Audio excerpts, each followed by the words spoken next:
Well, hello and welcome back to some more Orghelovar gameplay.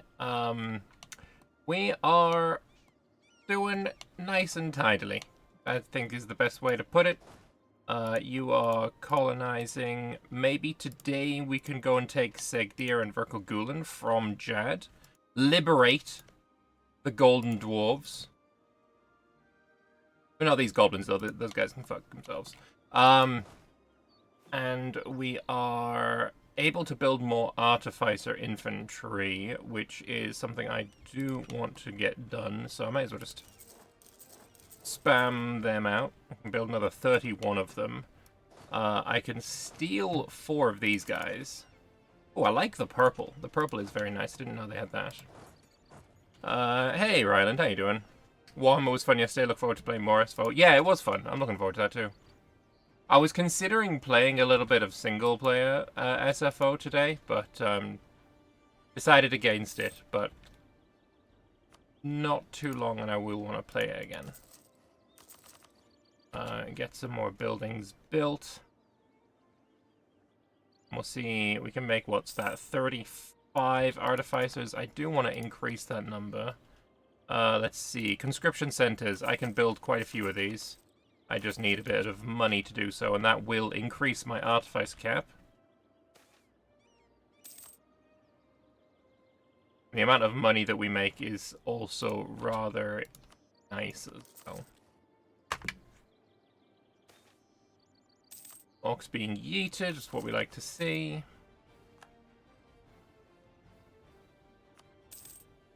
And manpower is essentially maxed out, which is lovely.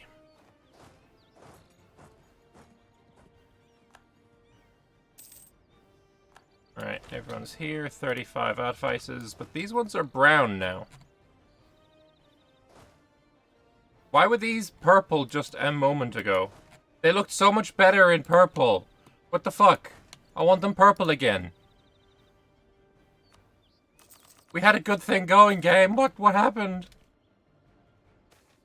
It's unfair. Anyway, the 910 set together once again with Ordar Shalehammer and are now discussing the future of Orghelovar. Discussion has to be made about what project should be the next focus of Orghelovar. I am going to look at Discord because I was talking to Agensu, the mod developer, not long ago. I have 4 arcs left, plus 3 optional ones. One will come up pretty shortly on its own. The two optional ones are when I have lasers and armor done. Alright. And he said pushing the envelope or opening the envelope might be a little bit annoying. So we're gonna do that one first. We're gonna open up the envelope. Don't know what it means. I don't know what it does. But that's the one we're gonna do first. Also, you can have this terrible general and you can start drilling. In the chaos of the Serpent's Rot, we abandoned our scientific principles. Instead of conducting repeatable experiments and clinical trials of possible cures, we believed in every kind of half-baked idea and desperate theory. We had no infrastructure to deal with the mass of victims, no way to track the spread of the disease accurately, and worst of all, nobody to analyze why the rot spread so swiftly and so destructively. The devastation wrought by the Serpent's Rot cannot be allowed to reoccur. We must be better than this. This is why today the Enlightened Ten have announced plans for a new and innovative project taking place in our Godston. The construction of a dedicated center of dwarven medicine. Once complete, the finest medical scientists, alchemists, and doctors in Orghelovar will be relocated to positions inside the new facility and put to work immediately. Their first task will be to determine what caused the Serpent's Rot, and their next task will be to prevent it ever happening again. In the future, the facility will serve to research all diseases and ailments, new and old, that may affect dwarf kind. Although we have made many advances in other fields, a unified and scientific theory that explains why we suffer from diseases and infections still eludes us.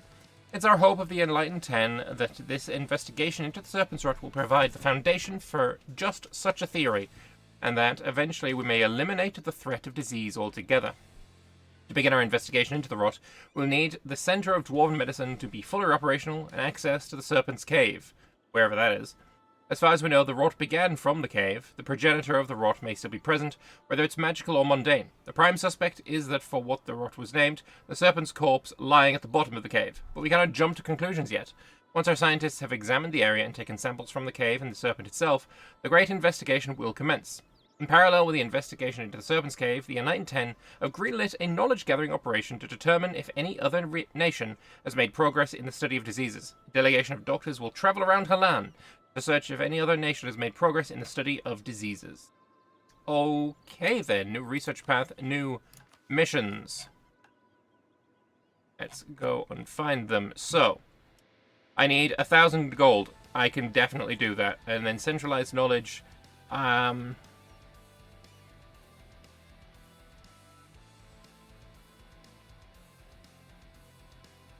need to own Orghelovar. That's not going to be too difficult. I would rather go and conquer up here, I think.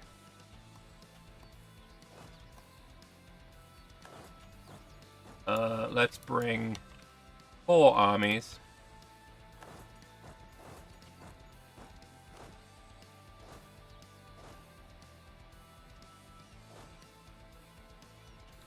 That should do it. You can continue drilling. We're gonna go and conquer our way up to Orghelovar. I need Siege Breaker. Actually, can I just attack you? Nope. Spy network. Spy network. Spy network.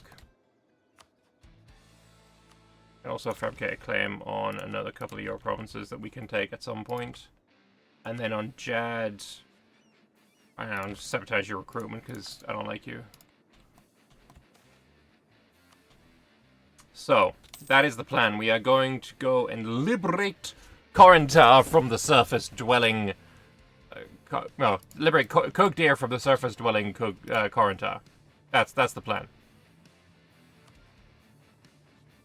He's allied with Shattered Crown, who I could also take Orghelovar's Kron from. Give me a spy network on him. Mission fulfilled. The Serpent's Rot has shown just how vulnerable we still are. The real threat to progress is not found in hostile foreign governments, but rather these illnesses that plague the population without regard for race or standing. Our knowledge of medicine is worryingly lacking, and we are severely unprepared if such an epidemic should break out again. We need dedicated doctors that can commit all of their time to understanding this invisible, incomprehensible threat. Yes. Until the end of the game, land attrition minus 20%, only in Argordston, though.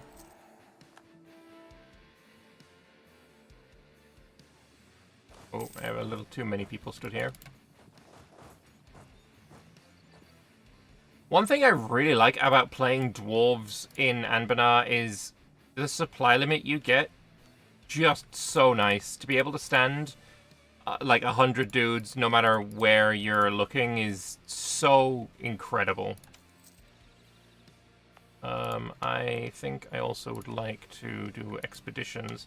Right, we still have this Grimardum to finish off, so let me grab 10,000 dudes.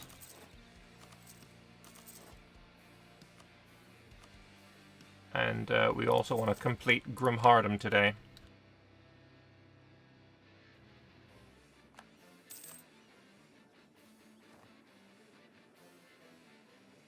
So, that is today's plan.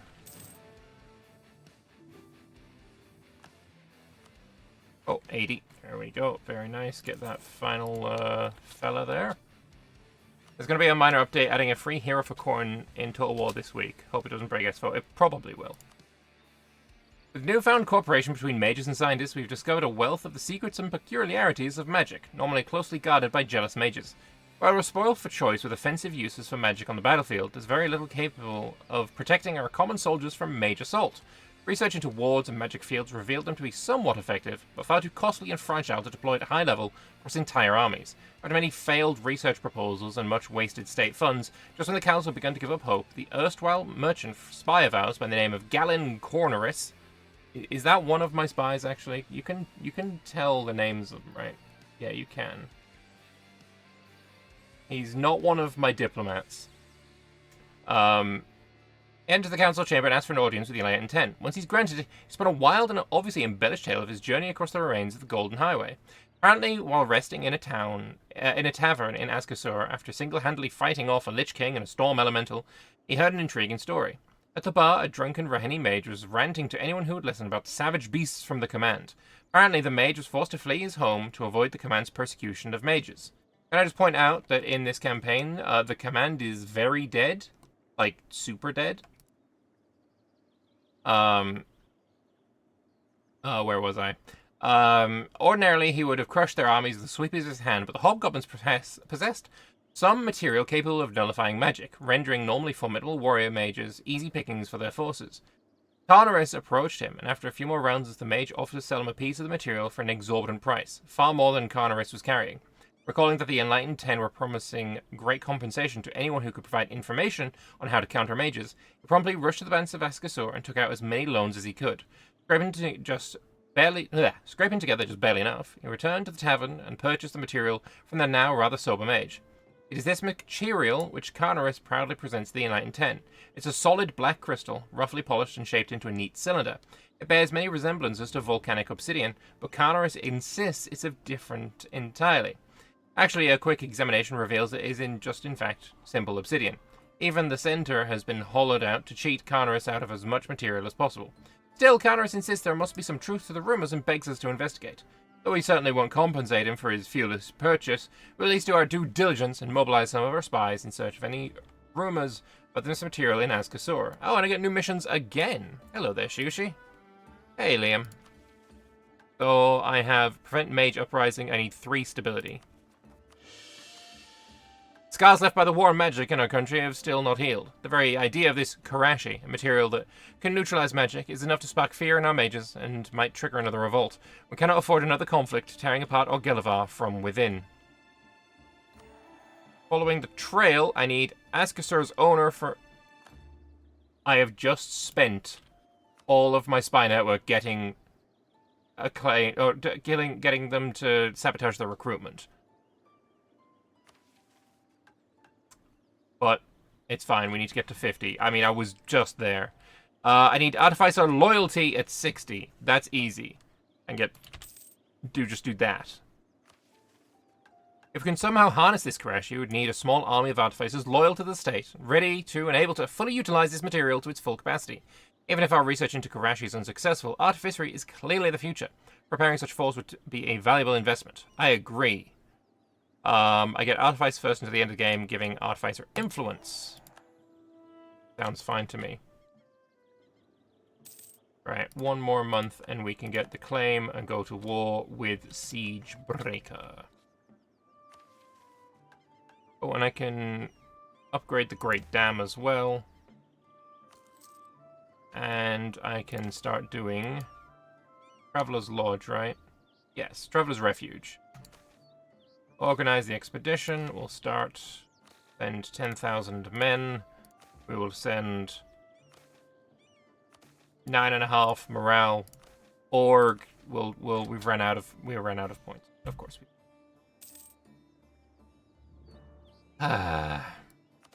Let's do military supplies.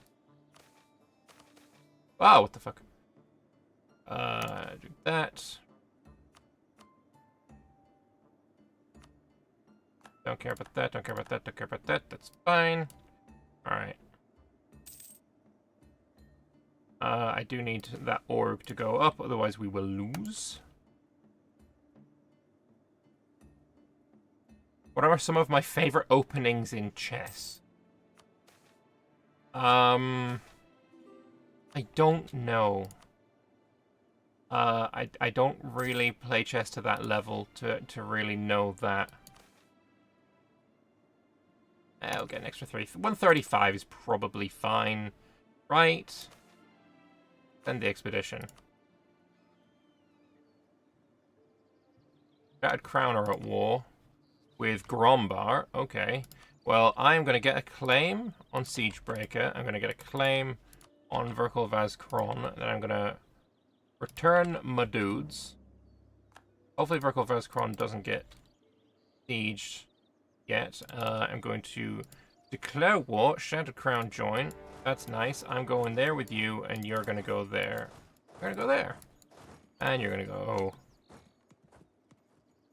Depends if I can get access through Grombar, which is unlikely to say the least. Expedition members mill around near the edge of the bridge over the magma pool, waiting for the way into the furnace to be cleared as engineers work to pry the makeshift barricade from the huge steel doors. The wards in the doors are powerful, still weakly flickering after so long, but have been nullified. The inscriptions hastily scrawled on the door are an epithet, repeated in several ancient scripts, including Old Dwarven. They all roughly mean Old Fire Lord. Orghelovar in the forge's native Dwarven, explains a linguist brought along to examine the doors. A noble with such a title doesn't appear in any ancient chronology, though it hardly matters as any living being would have perished after so long locked inside the furnace. As the last bars are torn from the doors, they swing open eerily of their own accord, revealing the top of a scorched steel staircase.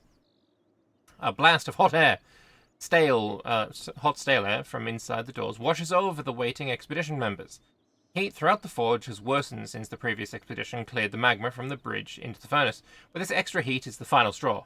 Everyone stumbles back from the doors, hoping to escape the dry heat licking at their bodies. Ignoring the orders of the expedition leader, most of the men continue to retreat back as far as they can from the doors and towards the comparatively cooler forge. With the whole expedition gathered before the bridge again, the mood is low and many wish to turn back before even entering the furnace. Faced with the crisis already, the expedition leader ponders what he can offer to incentivize the expedition to brave the oppressive heat. More food and water. Let's go. A heated debate breaks out among the expedition over the expedition leader's proposed incentive. No soldier can turn out an extra meal and more water will combat the heat.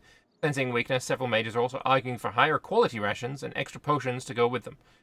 Carefully measured words, the expedition leader manages to convince the majors that emergency potion supplies are better kept in for a pinch, but does still agree to provide high quality rations. Not all the majors are satisfied, but sensing they're in the minority, they give up their protests. Lose 10 org. Oh boy. Oh boy. Well.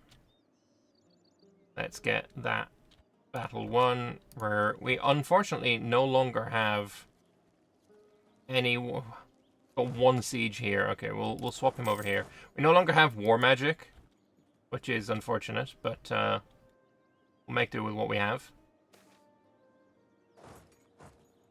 Descending the scorched steel staircase into the furnace proper, the stairway opens up into a huge cavern, cramped by thick pipes and ducts, which obscure most of the room. Huge vents and fans line the walls and ceiling, mostly melted or blocked by debris. The floor is piled with ash and solidified slag, the consequence of a violent blaze. The expedition spreads out, examining the thick tangles of pipes and squinting to see the cavern ceiling far above where they run. Many of the pipes have been torn apart and now leak small amounts of magma and gouts of water escape onto the cavern floor. In the distance, a web of pipes surrounds a structure resembling a cage, carved with peculiar runes. The door of the cage hangs open and limp, and streaks of ash radiate outwards from it along the floor. Strangely, there doesn't appear to be any signs of a volcanic opening or other geothermal heat source. The roiling magma and boiling steam travelling to other sections of the forge would have provided heat there. But what was keeping the magma molten down here? As the engineers examined the piping, pondering how the great forge worked, a blast of heat scythes through the air. Those nearby stumble back as a pillar of living flame rends a cluster of piping aside and stalks through the gap, heedless of the spewing magma. Immediately, the mystery of the forge, the cage, and the blocked gate into the furnace is solved. Before them, undoubtedly, stands Orghelovar, an elder fire elemental once imprisoned to provide the heat for the whole of Grimhardom. The flow of magma must have been cut off to these levels when the last inhabitants fled, weakening the elemental enough to trap it behind those warded barricade. By redirecting the magma down to the furnace and disturbing the elemental, they've awoken it from a long hibernation. Orghelovar and the expedition members regard each other for a moment. Somehow it exudes regal and dignified aura despite its monstrous nature. On closer inspection, the upper half of the fire elemental is vaguely humanoid, though it is difficult to see through the blinding flame. Its head is blank and smooth, yet the whole expedition feels its gaze as it examines them closely. Another uncomfortable moment passes, and then Orghelovar rears back and opens its flaming maw. A horrible, roaring, crackling sound echoes throughout the furnace, as though 1,000 dry twigs have burst aflame. The temperature rises further, blistering skin and cracking lips. As suddenly as it started, the roaring stops, and Orghelovar's body dissolves into a formless flame again as it lunges for the expedition. Okay, left or right? Left or right? Left or right? We are going to run. I mean, it really doesn't matter. Let's go left. Not sure why it's giving us org and morale, but hey-ho. Can add the Artifice a general estate privilege. Unfortunately, that has been nerfed like fuck. Whereas Artificer Generals, it says they've got increased fire and siege pips, but I don't trust that this is accurate. We got 6623. Okay, maybe it is accurate.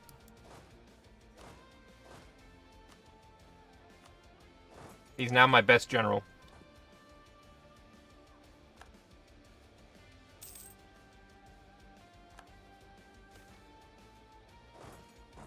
Playing past a wall of charred piping, the expedition is faced with a giant array of vents. In the wall, ceiling, and even the floor, there are vents of all sizes, some holding bent fans and some totally empty.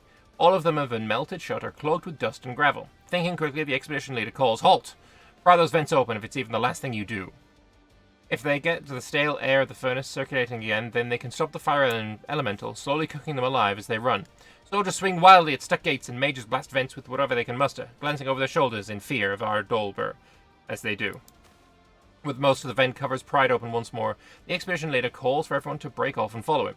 The scorching air will hopefully cycle out through the vents and prevent the fire elemental from turning the cavern into a makeshift oven. As the expedition sets off at a brisk jog away from the vents and back to the tangled mazes of pipes, many members swear they can feel a cool draft already. Nice. I didn't lose anyone from that, which is funny. Beautiful.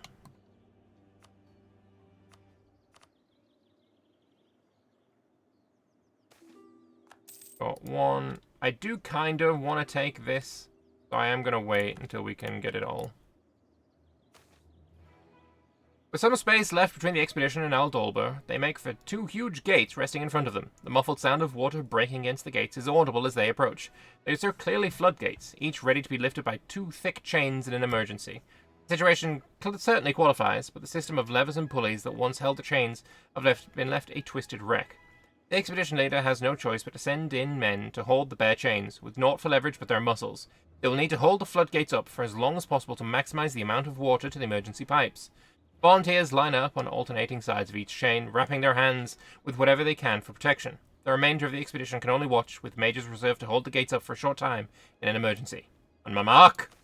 Hold! Hold like your life depends on it! Don't give even an inch! The expedition leader bellows, encouraging those holding the heavy floodgates open. Despite their muscles screaming with agony and their hands burning with pain, they hold on.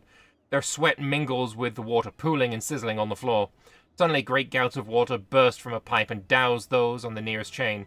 This shock breaks those men's concentration, the floodgates crashing back down just seconds later. The other floodgate soon follows, leaving the volunteers gasping on the slick cavern floor.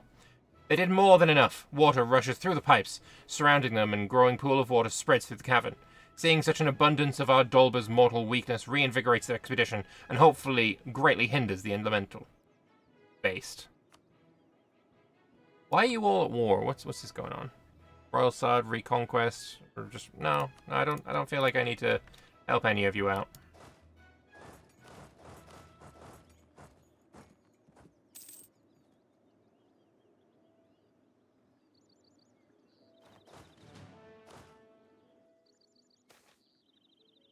Offense or defense? Let's go offense, because we are sieging something right now.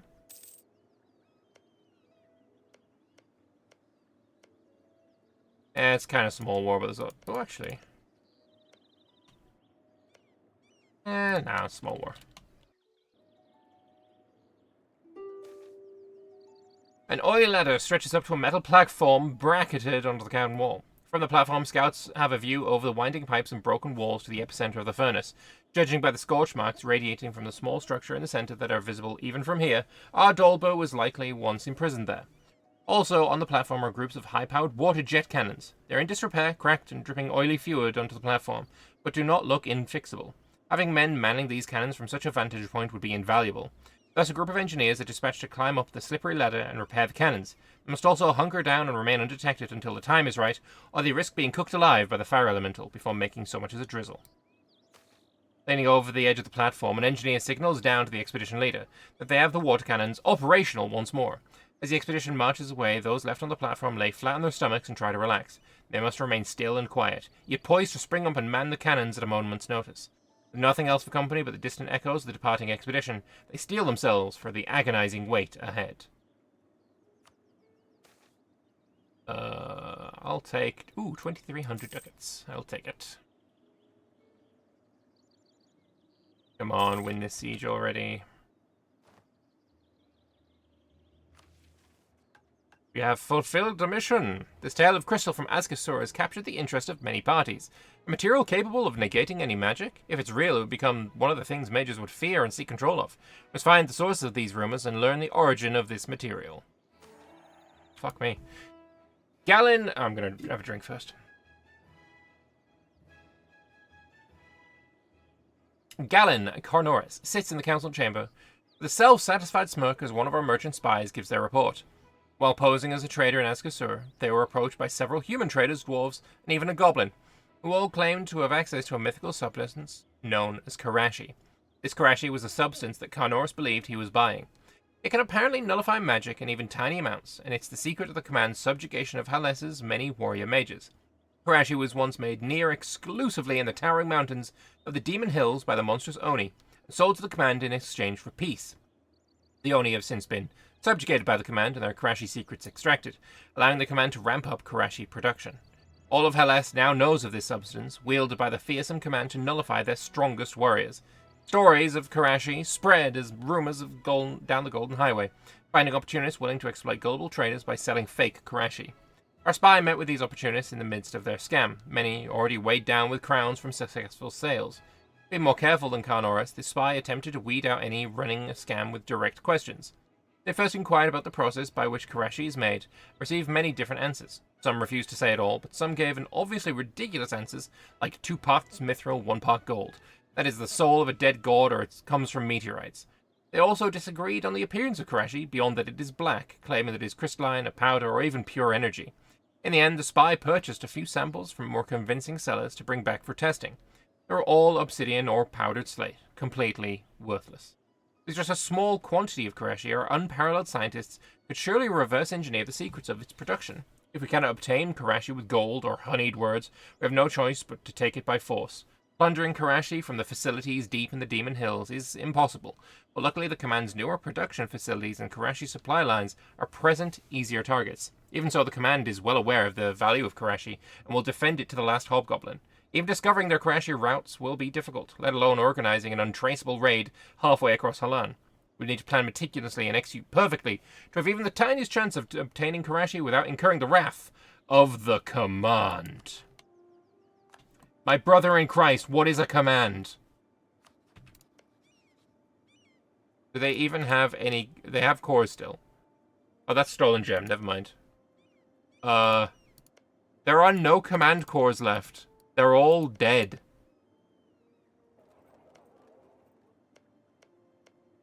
All of the command are dead. Like, how long ago did they die?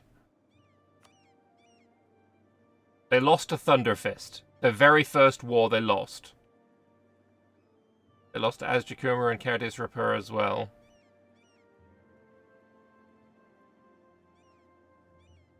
Yeah, no, they've been dead for a while. They've been dead for a while. Alright, but what do I need to do for this then, even if they are dead? I need to have 35 infantry in Orghelovar and 10 artillery in Orghelovar. And Sarlanavan need the owner of Sarlanavan. I need to have a spy network on them, and I will lose those infantry and artillery. Let's make new ones.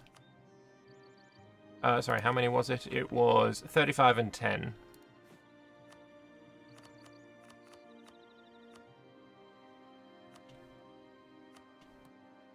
In Orghelovar. Hey, Commander Faceless. Ah. Halfling crime. Crime's crime. Scientific instruments. Some innovativeness, which I'm already capped on. And Sarlanavan, which I think it's like... That's Sarnahanapur.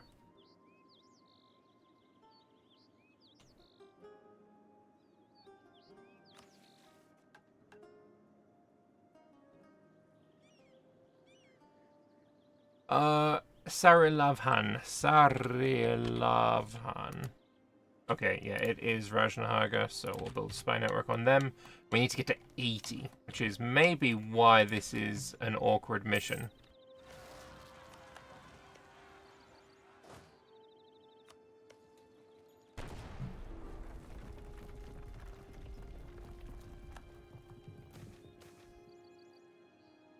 Ancient War Golem, love me some money. After all the twisting, turning, and running around, the expedition have somehow ended up in the epicenter of the forge. Before them is an intricate cage of shimmering metal they saw from the entrance, painstakingly engraved with a dense mass of magical runes.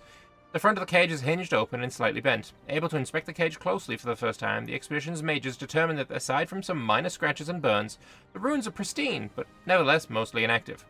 The floor surrounding the cage is much different, bearing deep scorch marks and gouges. Discarded pieces of armor have been welded to the floor by the heat and are surrounded by piles of ash, the remains of whatever unfortunate souls surrounded Ardolber when it escaped. The wards must have been tremendously powerful to keep the elemental imprisoned for so long and to sustain such little damage as it ravaged the area as revenge. If the mages can repair the minor damage and provide enough mana to the wards again, the cage should be capable of suppressing the fire elemental even when it's nearly full power. Fixing such intricate runes is painstaking work, and keeping one's hand steady while being hunted is no mean feat.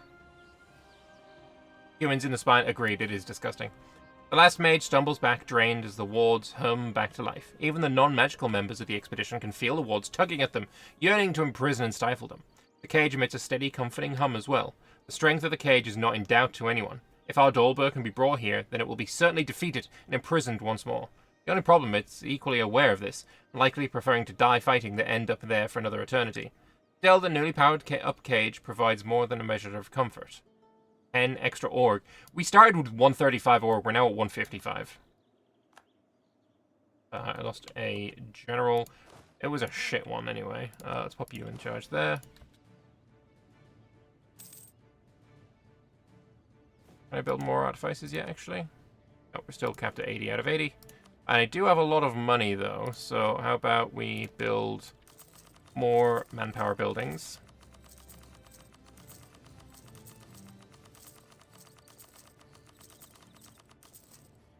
That was 13k on manpower buildings.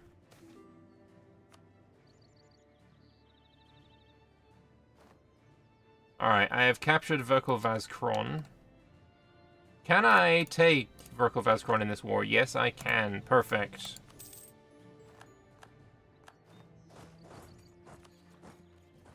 And with that out of the way, we will attack Kugdir as well. And Harrow's Ordelum will fall to our forces.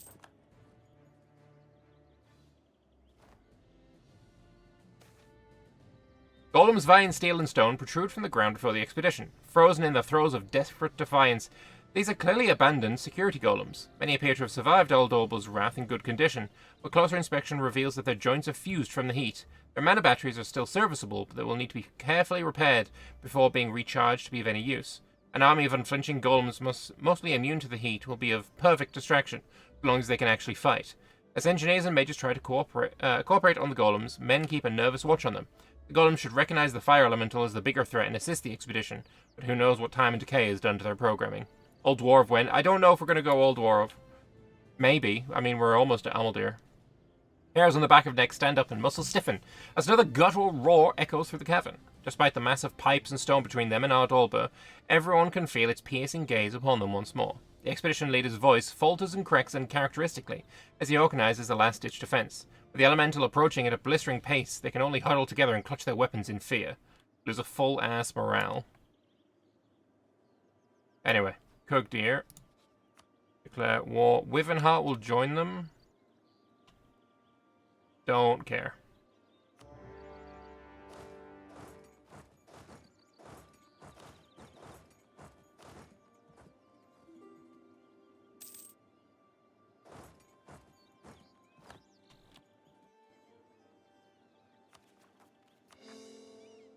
Oh, I can also dig Ovdal Hunger deeper.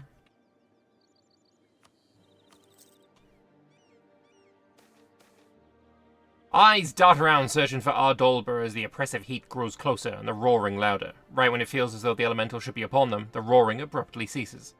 For a moment, silence, then Ardolber tears through the pipes on the flank of the expedition like no more than paper, effortlessly incinerating those closest.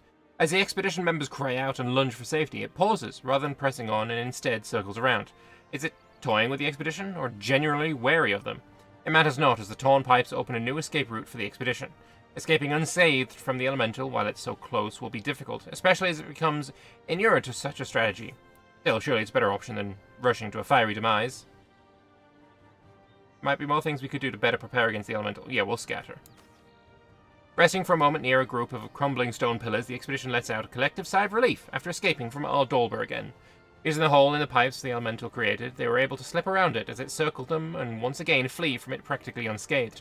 While most are overjoyed, that some can't help but wonder if Orghelovar is simply savouring the chase. Don't know. Don't care.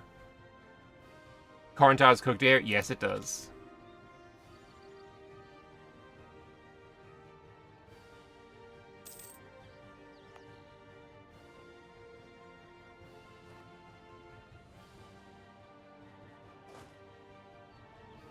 On Orghelovar, I might want to just quickly wipe out as well, to be honest.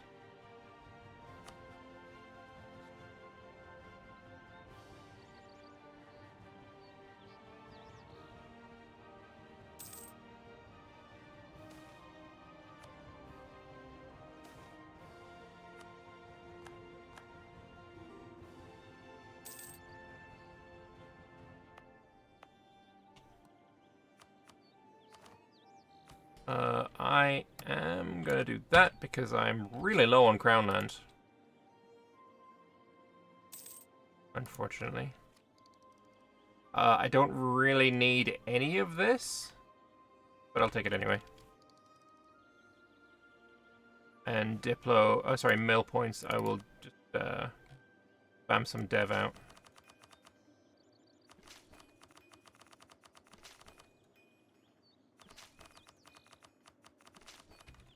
Enough.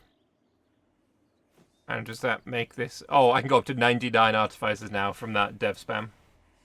The lead engineer calls a stop to the expedition's fleeing. He's found a long wall of intact pipes that run up to, among other places, the sprinklers set into the cavern ceiling.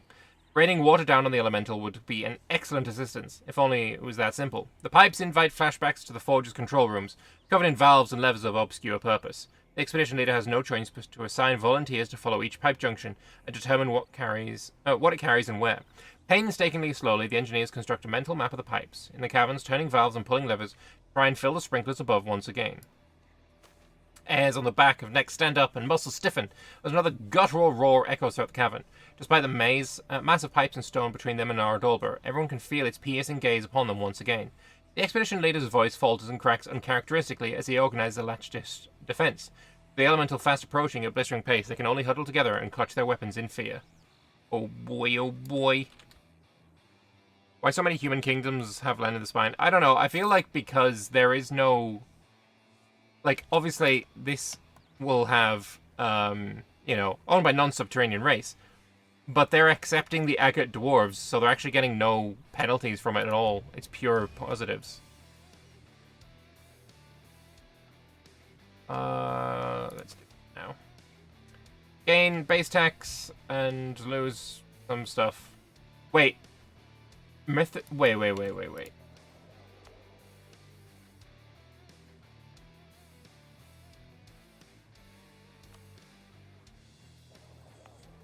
Oh my god, that was amazing. It's just converted it for me. Oh, that's so based. That's so unbelievably based.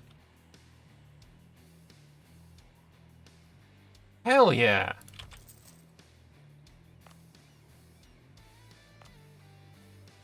Earn that Veer as well.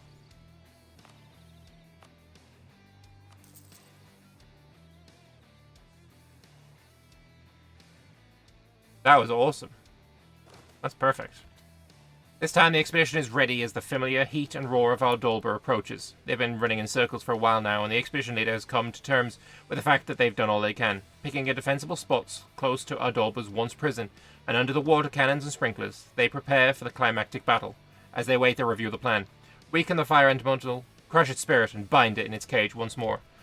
Orghelovar, bursting through another innocent set of piping, hardly phases the expedition. Instead, they're filled with resolute determination. Waves of fire crash into the expedition, roasting and burning indiscriminately. They fight valiantly, but the fury of Orghelovar is simply too raw, too powerful. The expedition leader watches helplessly from the cavern floor as the last of his men run aflame back into the maze of piping, hoping desperately to escape. Orghelovar waits cruelly, letting them exhaust themselves and those around them, him burn to death in agony. Hoping to distract it long enough for even one man to flee, The expedition leader lunges for Orghelovar. For a moment, he swears he can see the ghost of a smile on the fire elemental's smooth head. And then, a small god left outside the steel doors to the furnace are playing cards, bored and sweaty. An agonized wail echoes out from the furnace entrance, jolting the guards from their game. They rush in, finding a half-burnt engineer collapsed at the base of the entrance staircase. They carry him out and lay him on the makeshift table, but it's too late. So terrible is the heat he endured that his clothes are fused with his body and his eyes have melted shut. Barely audible, all he murmurs is, Orghelovar, Orghelovar, until he finally dies minutes later. The guards wait and wait, but no more survivors ever appear. No! That's sadness.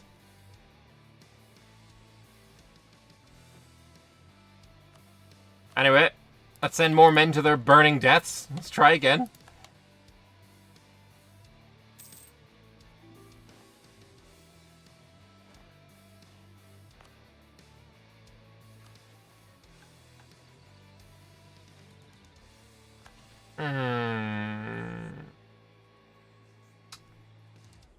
Kinda still want to conquer it, but we can do this now.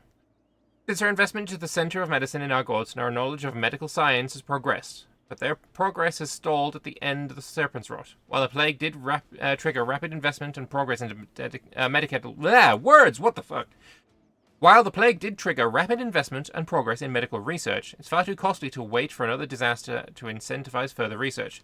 Centralize all our medical knowledge and research in Orghelovar, so that our Center of Medicine can live up to its name. As our scientists near the Serpent's Cave, the effects of the rot become more and more noticeable in the surroundings. Even now, there are still derelict dwellings, unlit forges, and abandoned supply trains in what were once thriving communities. In the area surrounding the cave itself, while there is still the telltale signs of a mass exodus, as those who were healthy enough fled with all they could carry. Belongings and keepsakes are strewn around haphazardly, and a grim forest of ash-coloured pyres lines the roads. One of the few known attributes of the rot is that it was airborne, and so the scientists approached the cave. They don hermetically sealed masks and suits prepared by our artificers, connected to pumps that draw air in from a safe reservoir located far outside the cave. Each scientist is also attached to a sturdy rope leading outside, where a backup team waits with doses of the cure to pull them out at the first sign of danger. Carefully, the team makes their way down the unstable shaft towards the cave. The once wondrous cave was mostly destroyed in the huge earthquake which precipitated the beginning of the rot. However, our initial survey suggested a small channel left in the rubble may lead to the original lake. Scientists are to make their way as far as they can, taking samples of anything of note. The tunnel is partially submerged and lined with crushed bioluminescent plants oozing a glowing paste, samples of which are dutifully taken and passed back up the rope. As the rocks grow sharper and more debris blocks their way, the team pauses to clear them away and place supports to hold the rubble in place. They cannot afford to have their suits punctured, although they need to return immediately. After hours of shuffling forwards and clearing rubble, the floor suddenly drops out into the lake proper. In a stroke of amazing luck, the remains of what appear to be the tail segment of the serpent lie directly beneath. Use an extendable pole tipped with a pincer. They gather samples of the serpent's remaining skin, bone, and the sediment beneath it, as well as a few samples of the weakly glowing water. Then they pull on the rope twice to signify their mission is complete, and begin the long shuffle backwards towards the camp. Once the samples are safely back in Orghelovar, they'll be categorized, analyzed, and closely examined using our ever-useful microscopes for any abnormalities or similarities to samples from those killed by the rot. New developments after some time. And also, can we, get through this already?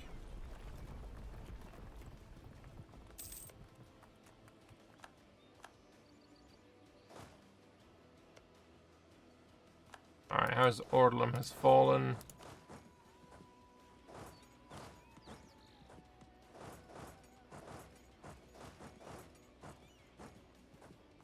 And now we file in.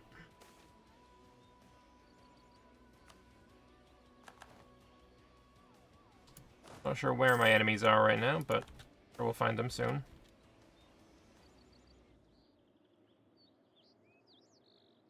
I don't care about that one.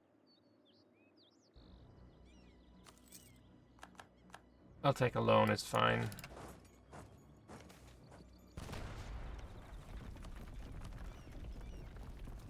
Bloody Counts League is here as well. So many humans in the spine.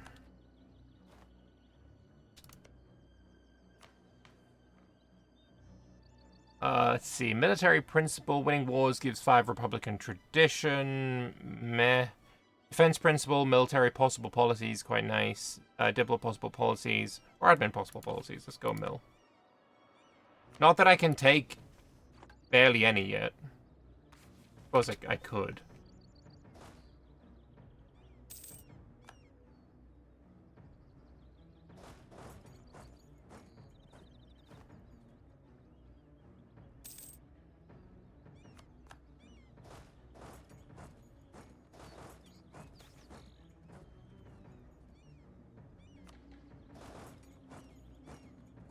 Well, I found my enemy.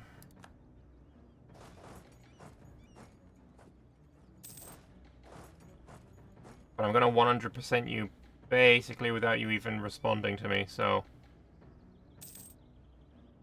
Great plan. Great plan. Yeah. Wait, you're allied with that prick, aren't you?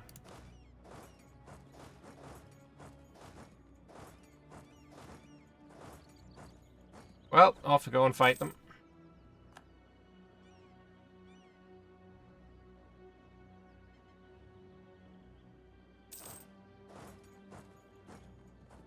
They're so afraid of my armies. I mean, I would be too. My armies are pretty fire, you know?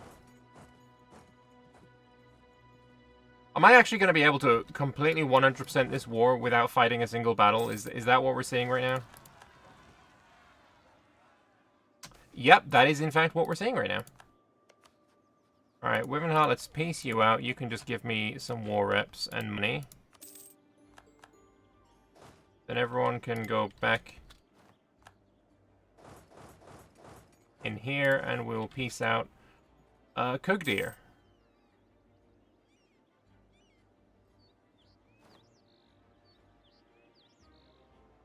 $86. We can just trap them up there.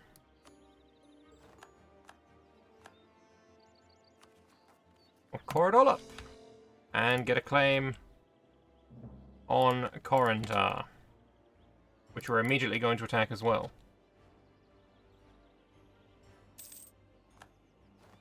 Ooh, that sucks.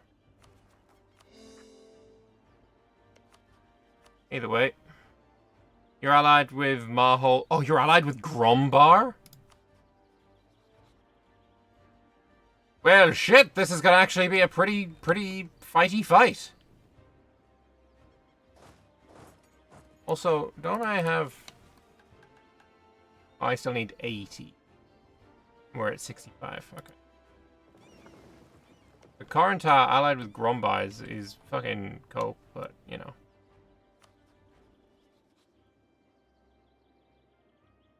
If we can go and take that, we can hold there. And then these two are going to go towards Grombar. Grombar is pretty strong. Yeah, 250k troops. You've got 250k troops. Oh, this could be quite touchy. Like, I have how many? 485,000.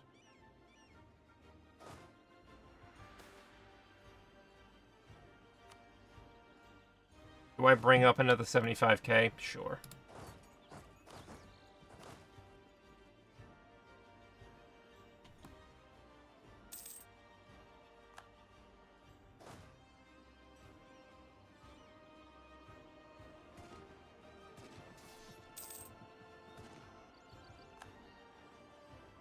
Yeah, so we're gonna have a big-ass fight then. Who's Grombar allied to? Durwing as well. Over here, isn't it? That little guy. Let's call an Oberon if I... That's 9, that's 20. Okay, so if I 100... Yeah, I'm gonna attack Grombar, I think.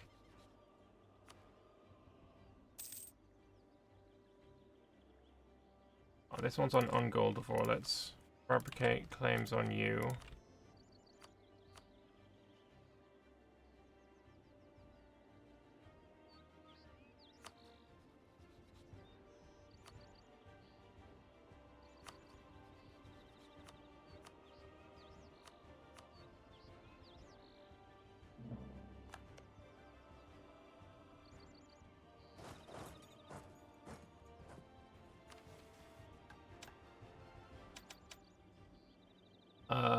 do that expedition again. Traveler's Refuge.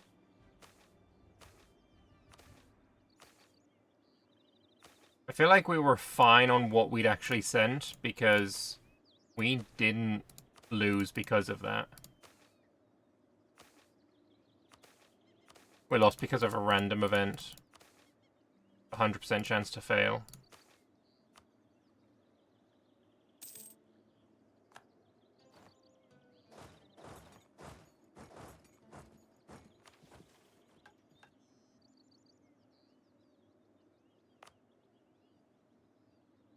They've ruined this area.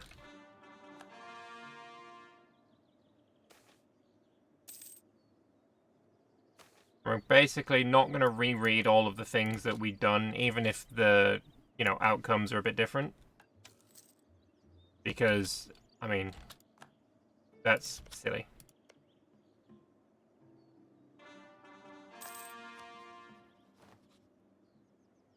Let me just get one claim for Amaldir, I think, and we'll be good to go. Gain dev. Complete mission, though. The answers we seek lie far to the east, in the territory of the Hobgoblin Command. They have obtained the secret of Karashi from the Horned Ogres of the Demon Hills. We must steal this knowledge for ourselves, but such an undertaking would be a suicide mission even for a trained army of infiltrators. For the future of Orghelovar, however, this is a suicide mission we must undertake. Well. Goodbye, people.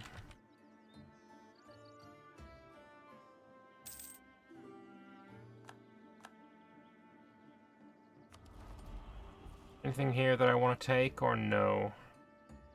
I don't think so. We will invest Splendor instead. Select another deity. And regiment cost is pretty good as a secondary. What is it that we want to do?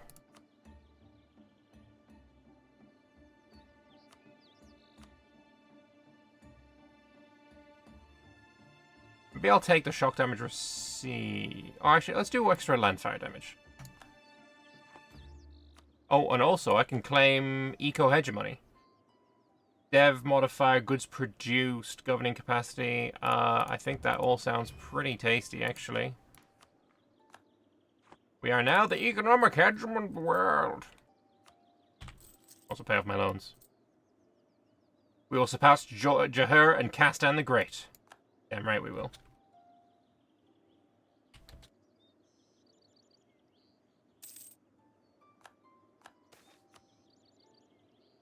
We will again run to the left.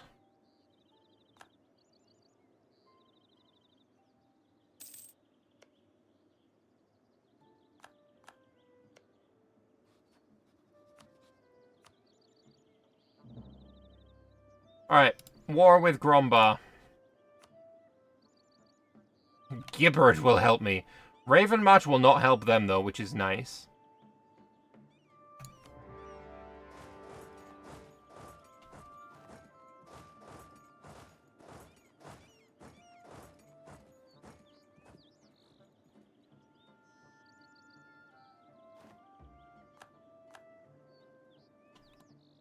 And Corentar decided to come try and help.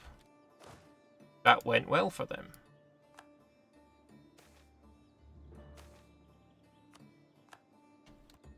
I could call in Gibbard, but they would simply die. I don't have an ideas command, but I do have these ideas. Hope that helps. If I could find a way that automatically updated the ideas instead of me having to do it, I might actually put that in, but I don't know of a way that does that.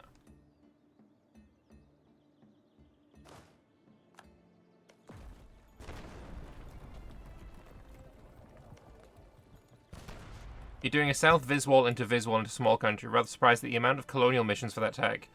Kind of put a crimp in your plan considering you choose Merc, Infrastructure, and Plutocratic as your ideas. Oh, I don't know. Yeah, BPEC does tend to be a very colonial tag, but then you think the only places that trade goes to BPEC from is fucking Westport and Dragon Coast, so they either need to conquer these areas or hope that there is no big trade nations here. Because to actually do well as colonies. Because Westport gets fed from Banished Isles, so that's pretty good. Dragon Coast gets fed from Delaire, so colonially, either go in Dragon Coast for this, Banished Isles for, you know, everything here. But, like, Sela needs to go up. Actually, where does that one go? Oh, Sela goes to Westport as well. That works. But yeah, it's, yeah. I don't know. I think it works out fine in the end.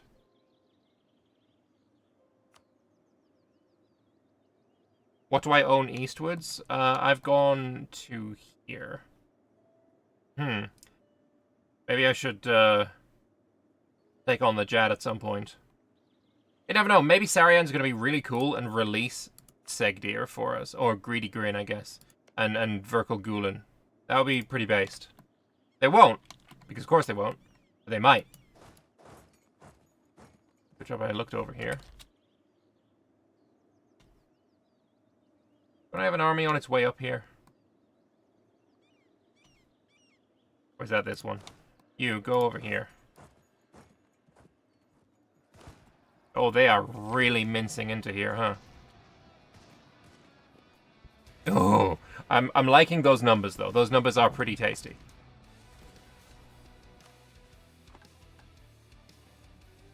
So, shock damage received and extra morale of armies.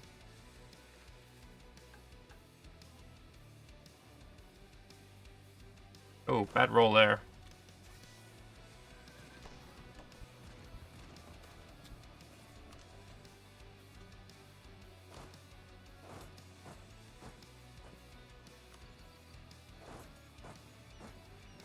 I can turn the tide. If I get there in time.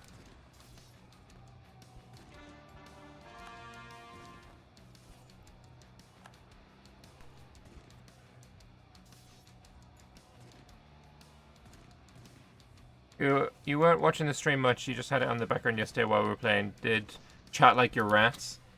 I don't recall. Maybe, probably. We didn't see very much of the rats. We just heard you.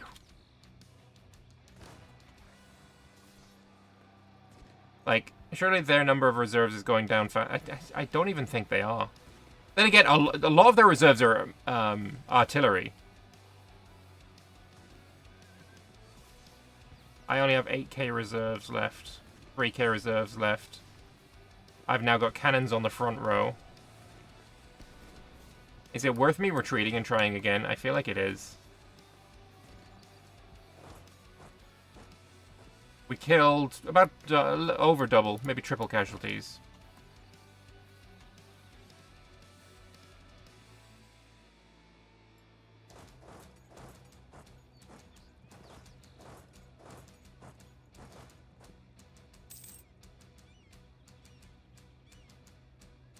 Plus we did have a -2 there. Wait until these guys get replenished.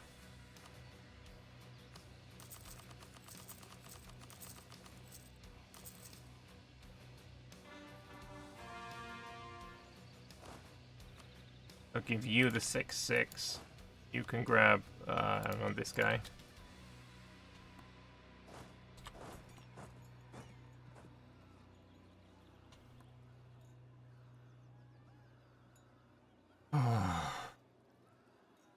That's why we build the roads. We have been building the roads. Every time they've come up, we've built the bloody roads.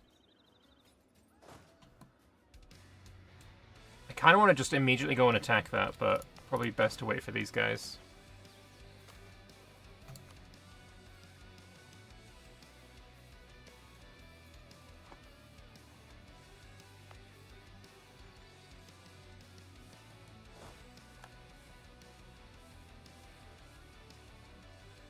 Oh, 64.4 changes into what? Ooh, Amaldir has fallen.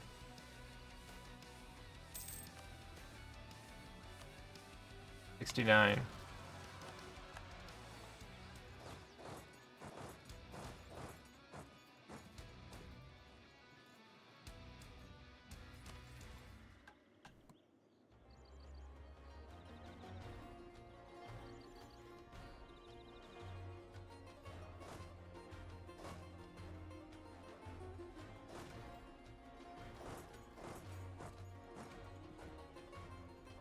Get a few more infantry around. If they retreat from here, I'm gonna take over.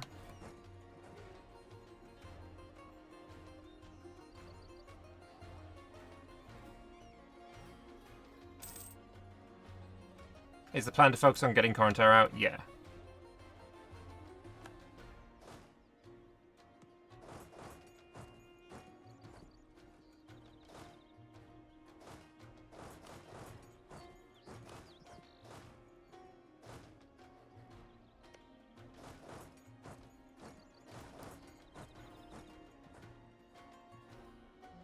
What kind of general is that?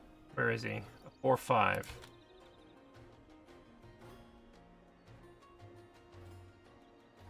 Oh, this is doing so many casualties. Cookdeer is the Dwarven bank tank. Yes, it is.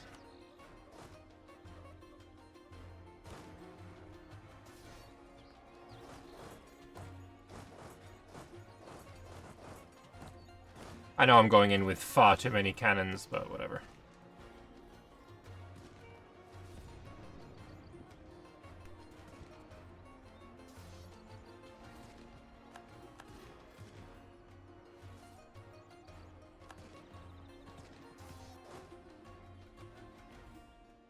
They don't have nearly enough this time.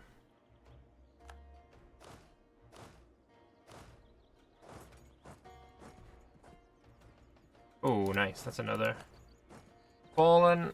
Very nice indeed.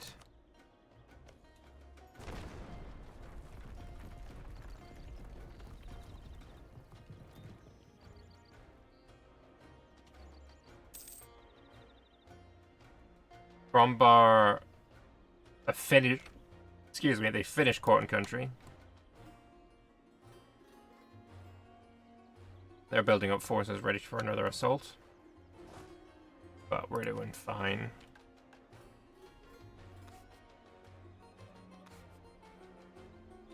Turn off the goods produced modifier and then turn on Vorpal bullets. We need more bullets. We got them.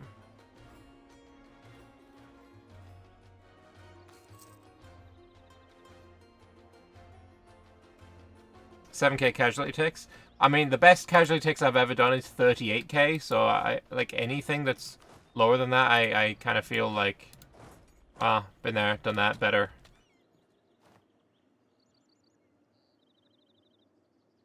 Oh, and Cookdeer has fallen. Perfect, perfect, perfect.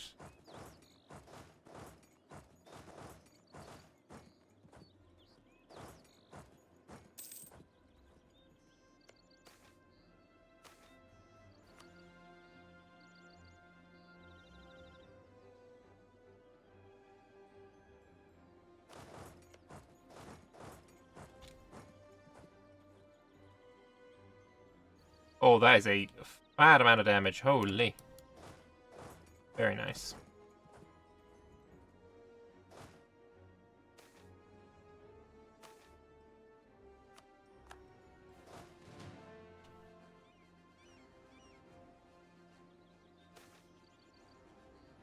Stegrod is my culture. Very nice.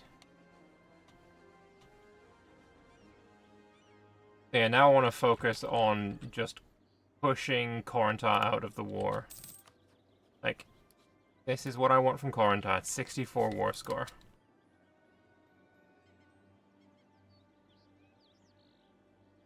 Best general to hold off over. Oh, these generals are all kind of shit.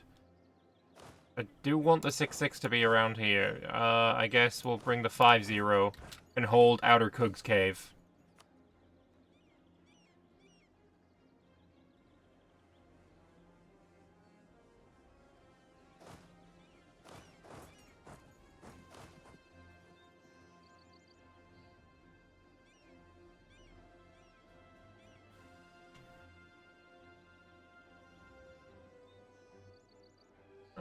Large enough army appearing.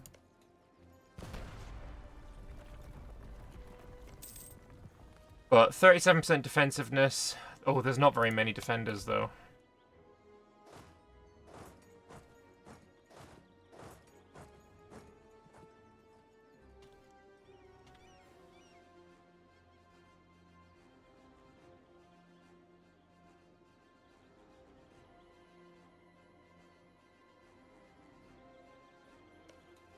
That went to -7 with that. Don't like it. Don't like it at all. Don't like it at all. Let's blow up another one.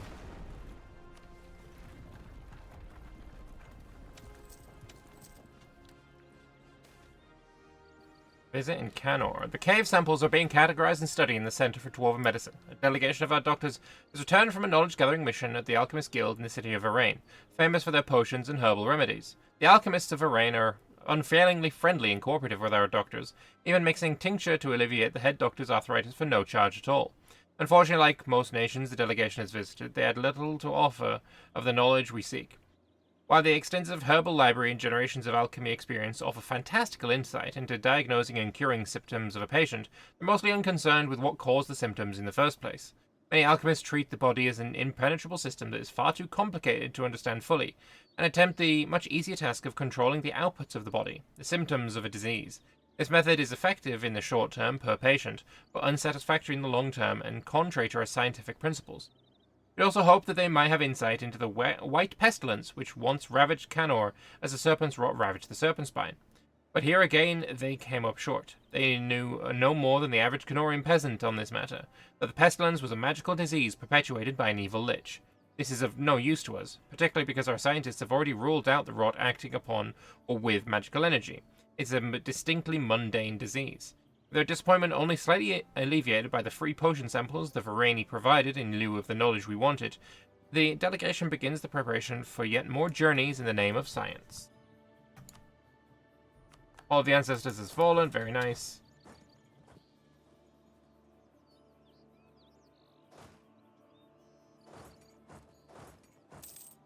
Interesting that they're trying to reinforce that. You just don't have enough troops.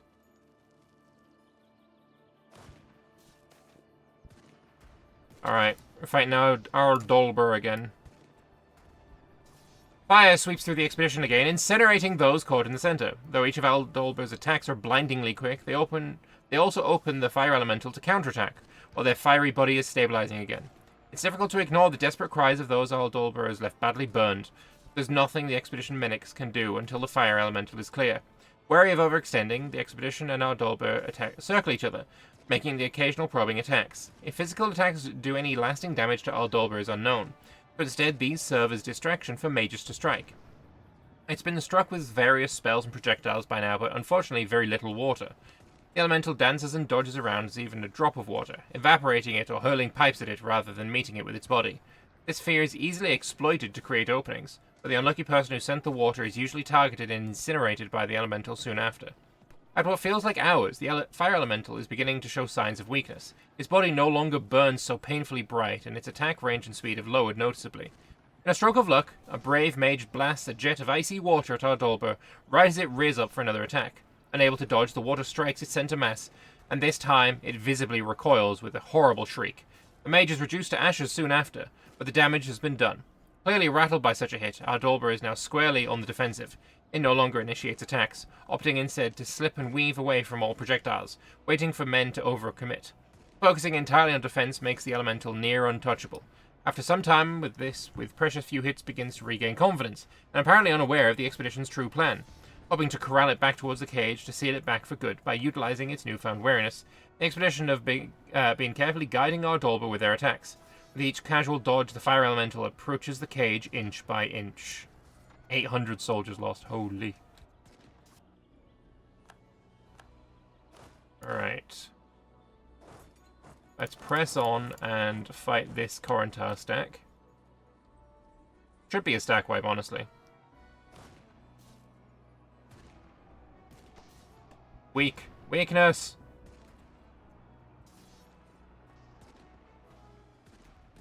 Or maybe not.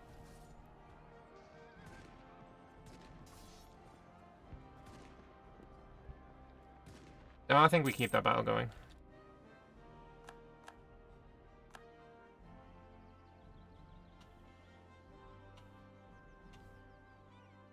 Scanning around, see if anywhere else has been fucked up.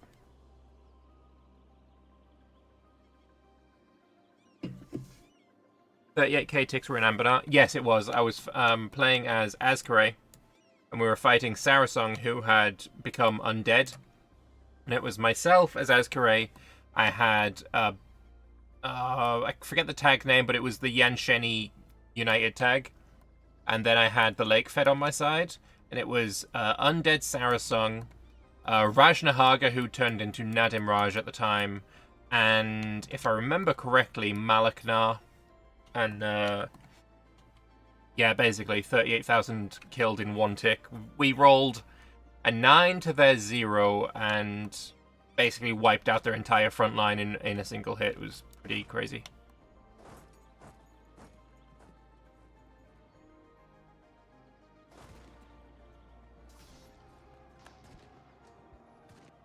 No, it was definitely Saracen. It was definitely Saracen.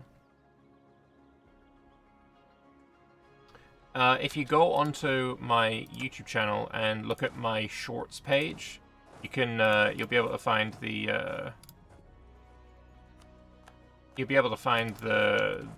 a short that I made of that battle. It's also the final multiplayer episode of the of that campaign. It unfortunately died soon after. Died that session.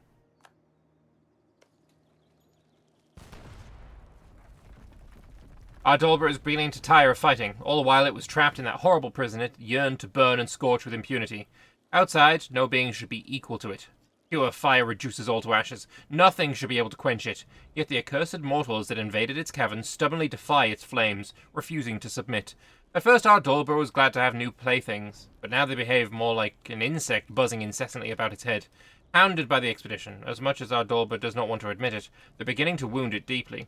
Occupied with hate and visions of sending the expedition to a fiery demise, Ardolber doesn't feel the tugging on its very being until it's too late. It stands before its most hated cage, with the expedition to its back, no escape. The expedition watches as the fire elemental freezes in place before the runic cage, finally understanding their plan. It sends tendrils of flames to the walls in the cage, but they suddenly recoil before even halfway. Its prideful demeanor has collapsed and its fear of the cage is palpable. But with the exit blocked by the expedition, Ardolber has no choice but to attack them once more. This time it won't be holding back. You'll spend another eternity in that cage, Ardolber. Step by step the expedition closes in on Ardolber. No longer can it incinerate them lazily as it had so many of their fellows. Its paltry blasts of fire easily blocked by mages and shields. It's clear that Ardolber is now hunted rather than the hunter. Within touching distance now, a barrage of arrows, magical projectiles, and even canteens of water are hurled at the fire elemental as it desperately hangs on to the rocky floor. Losing purchase, the gravity of the cage finally exceeds its strength and it begins to slip further and further back towards it. Desperately otherworldly shrieks and cries, unlike anything the expedition have heard before, echo around the cavern.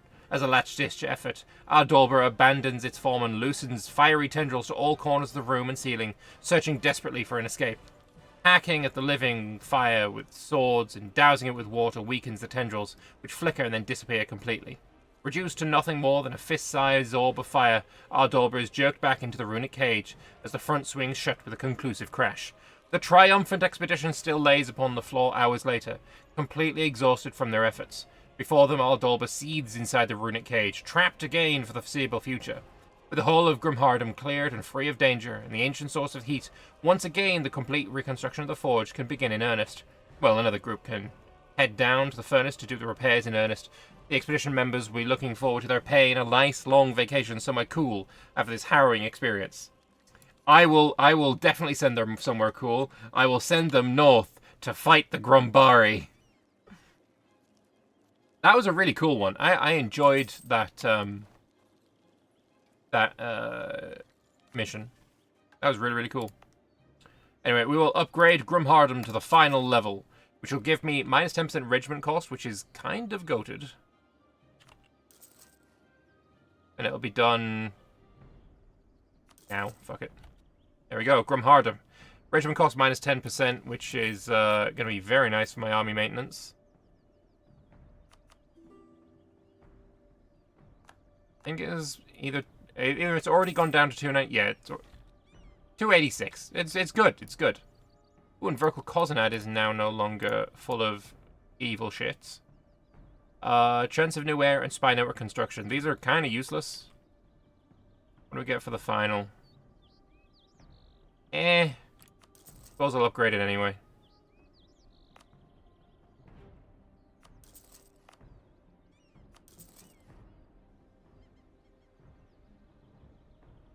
I'd say shorts for that camera. We'll go tilt down. No, I think we'll pass on that one.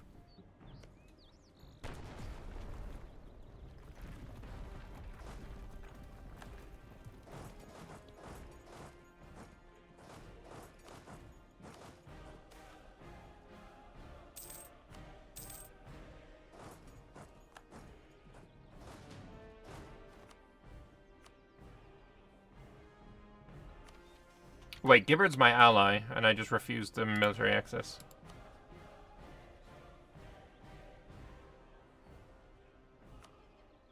There you go, buddy. Sorry.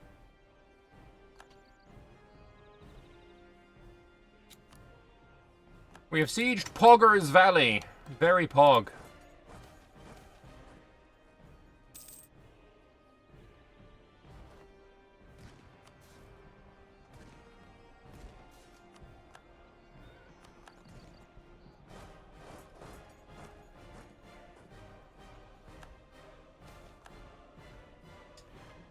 Effort Bedford, we finished a new stage of the construction of the Jorkad Dam.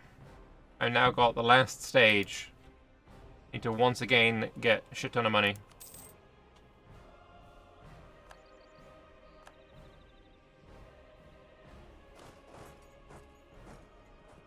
That even high, it's 4 devs, so I might as well not siege it.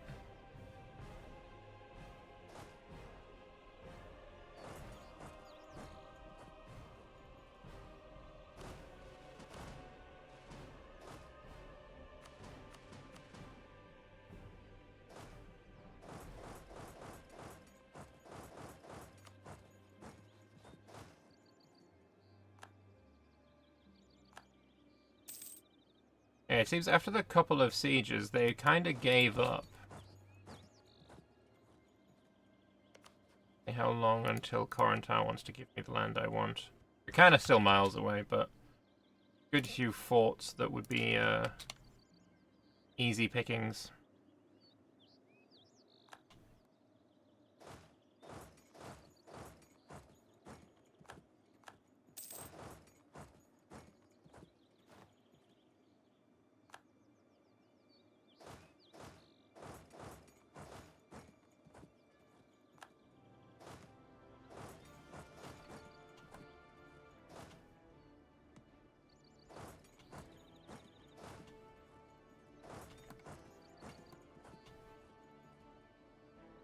Oh, found an army. Oh, found a couple more armies. Oh, found an army.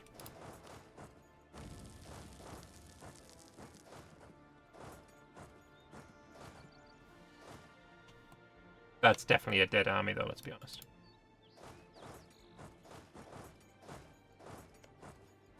Any chance you want to give me what I want? Nope. Maybe I go kill that.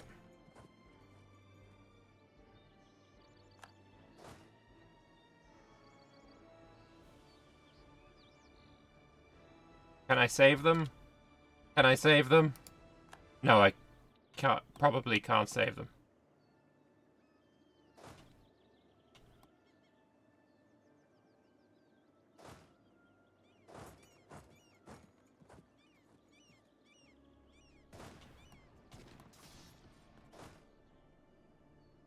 Nope, they all died.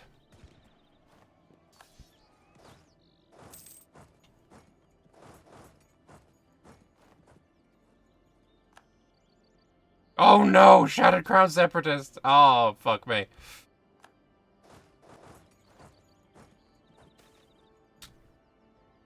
After one of the most complex secret missions ever undertaken in Orghelovar, our spies have managed to infiltrate the command that don't exist anymore and detect Karashi being transported to the front lines of Hellas in a great caravan lines. These caravans are defended by thousands of heavily armoured hobgoblins, or humans dressed as them anyway. These guards will not be caught slacking off or deserting their duties.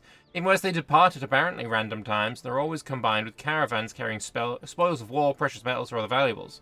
Determining Karashi caravans from regular supply lines is difficult enough, let alone predicting the time of future Karashi deliveries. Instead, we waited for sufficiently large rebellion against the command, one which would necessitate a large amount of Karashi. I cannot afford sparse deliveries in such a situation, and will need a constant supply, and thus near constant caravans of Karashi.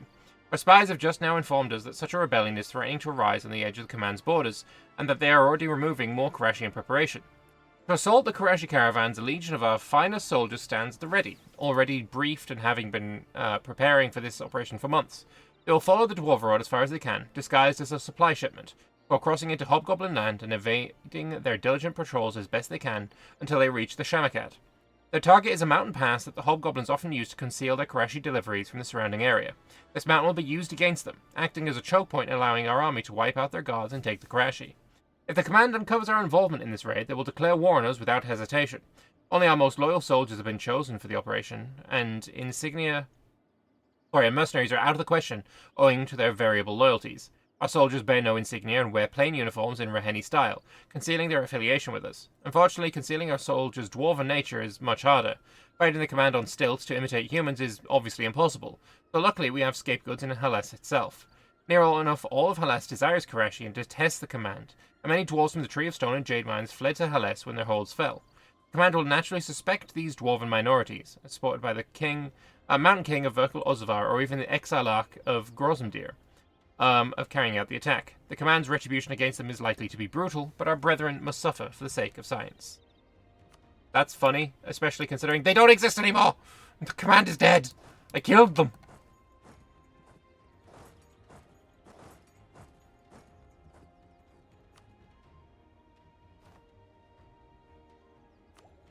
We can take monthly splendor and create client states. Sounds good. Go get some more sieges done. I can select another deity.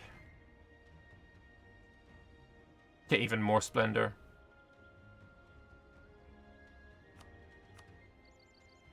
Regiment costs make my armies even cheaper. Sure, why not? Well, that went down to 259. That actually really improved my eco quite a bit.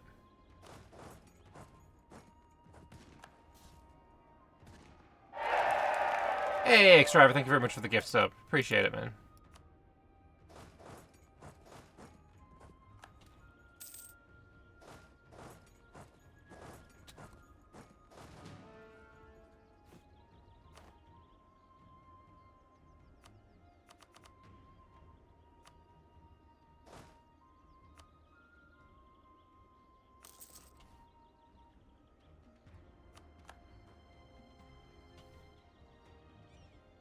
Oops, I've got two armies here.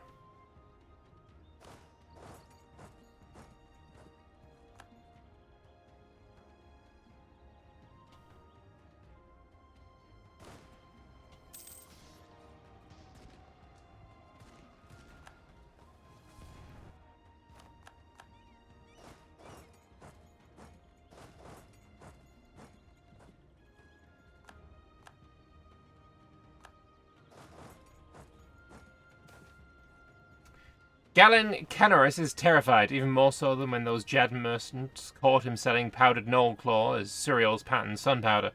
He made the mistake of tagging along with the Karashi raid, hoping to gain favour back with the Enlightened Ten to encourage them to pay off the debt he amassed on fake Karashi. Instead, he has a front row seat to the bloody and desperate battle of the Karashi caravans. As he hides beneath an armoured caravan, rocked by artillery fire and pierced by screams, he thinks back on what went wrong. At first, everything seemed to be going just as planned. The army made it to the mountain pass in Shamakad, undetected and unharmed, hunkering down to wait for a Karashi caravan. No more than 3 hours later, a Karashi caravan travelled through the mountain pass and was quickly ambushed by our waiting soldiers. Here, everything began to fall apart. Despite being outnumbered, outgunned, and outmaneuvered, the hobgoblins headed on. They held on for so long that a returning hobgoblin squadron heard the cries and explosions from the mountainside and rushed to defend their kin, crushing the rear of the army in a surprise charge and ruining the pincer attack. Now all hope seems lost as the remains of our army are routed, battling desperately now to flee the mountain that is rapidly turning into a grave. Stealing his nerves, Kar Norris darts out from underneath the caravan, straight towards the mountainside.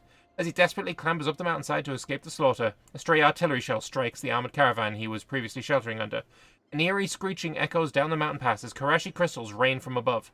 Scarcely believing his luck, Kar Norris scoops out as many as he can carry on his way up the mountain, and continues to flee, leaving the sounds of battle far behind. Welp.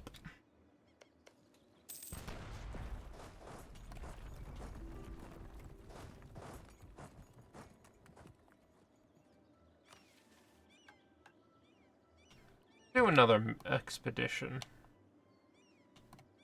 You finished colonizing here yet? Yeah, you did. I even built something there.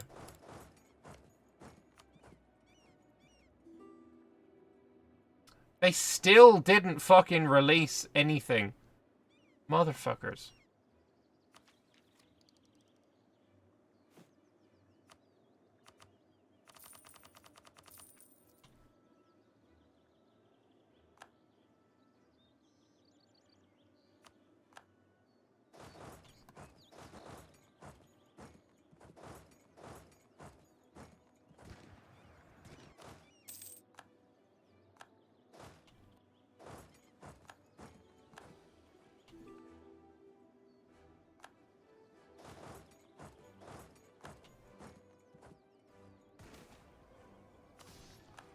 Alright, just wiping armies left and right now. That unified battle that we had in Kugdir is, like, long since a distant memory.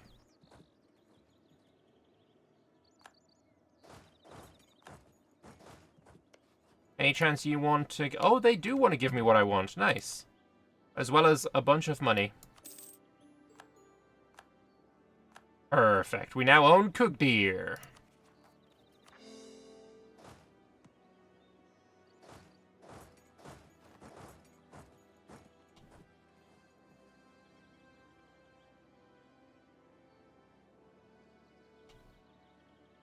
I wonder how much I can push from here.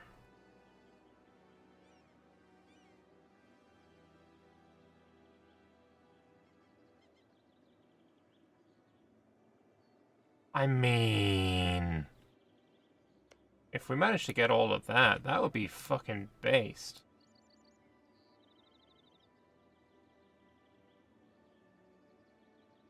Yeah, we're gonna push for that.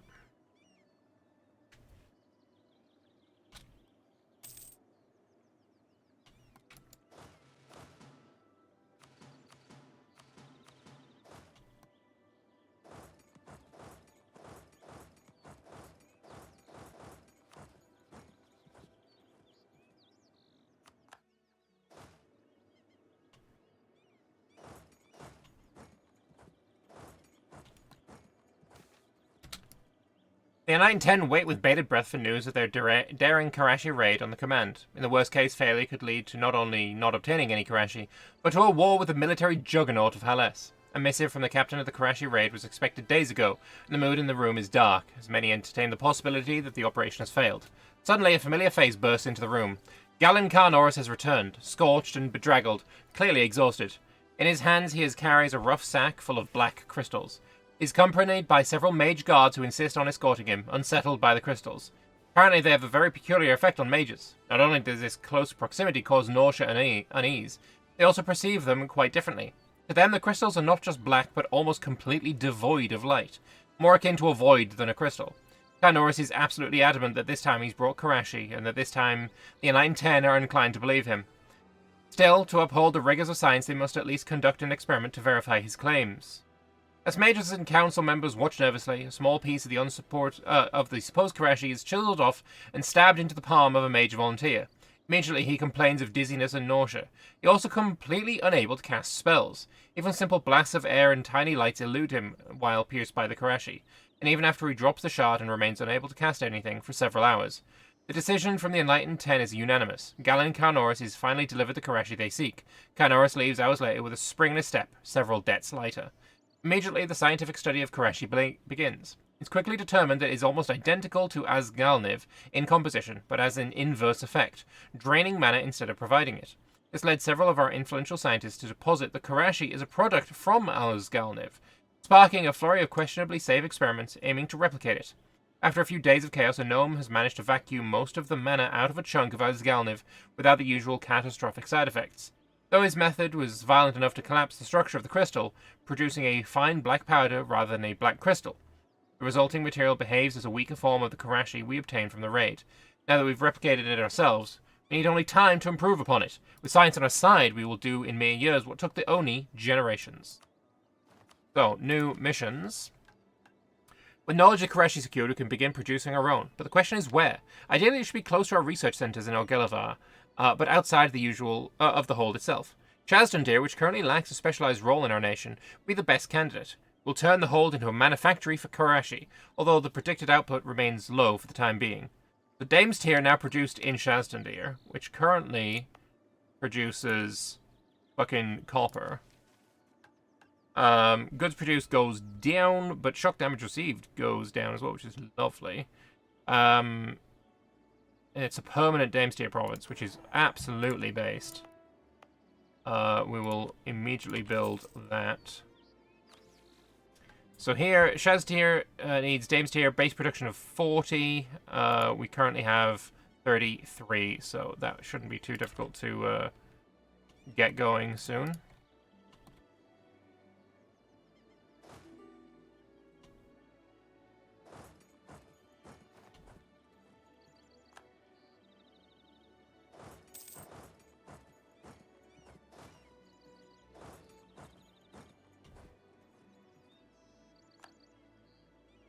Wiping out little armies here and there. Lovely stuff.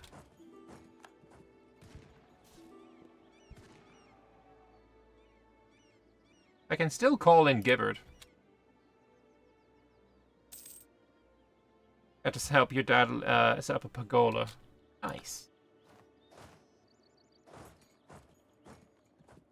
That'd be pretty nice in the summer.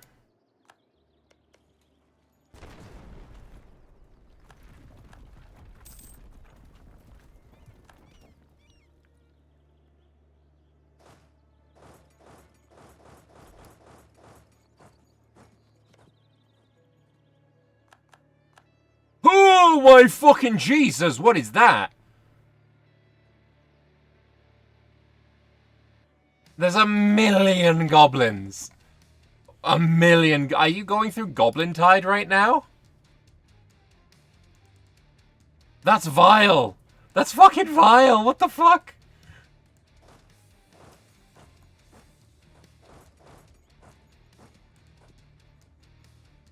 What the shit?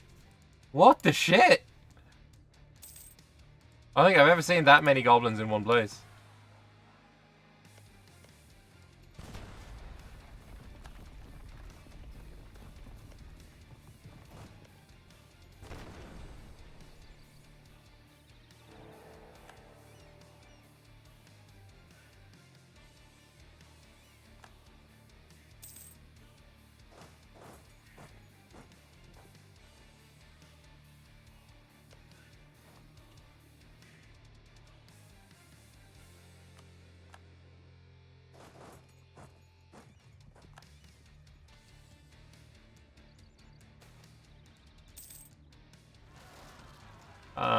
Losing 2 grand for army professionalism, I like it.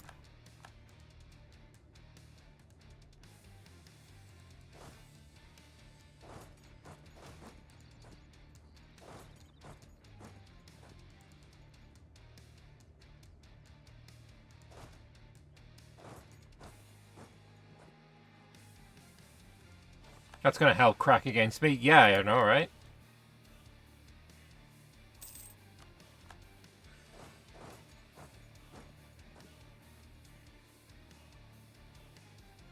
What if I get rid of these?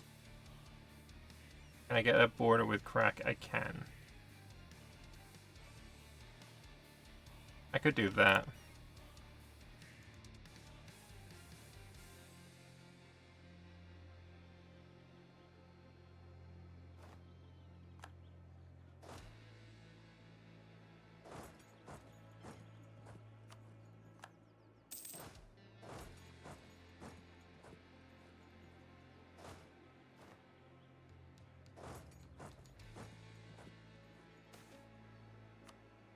Get rid of them goblin minorities.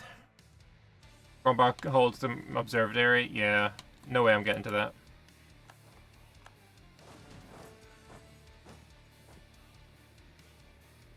Alright, I have his capital now. Is that enough?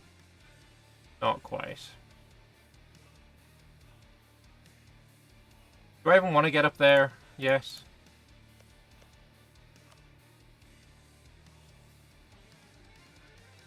Probably not.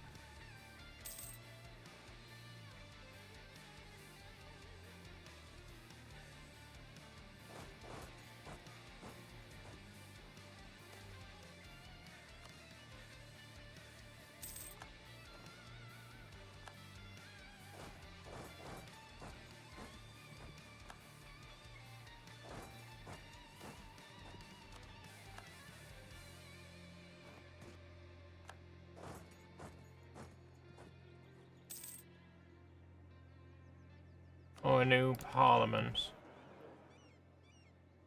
I can't be asked. Thinking about that right now. This would be useful for the admin efficiency. I'm gonna take it even though I need to core a bunch of shit. Because that means I can take more land. Get this whole thing? Oh, yeah, that's my peace deal. Because it's the best borders, right? The best borders are clearly what is more important right now. Sexy borders is everything.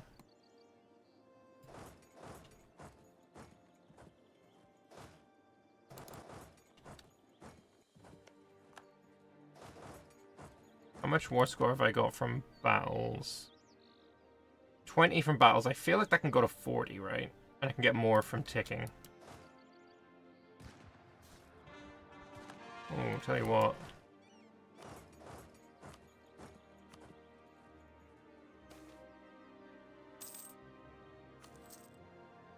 Can I get there in time, please? Probably not, but I need to commit.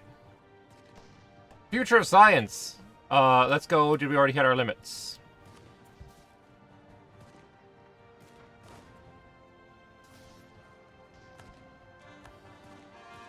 This battle sucked, but I had to commit.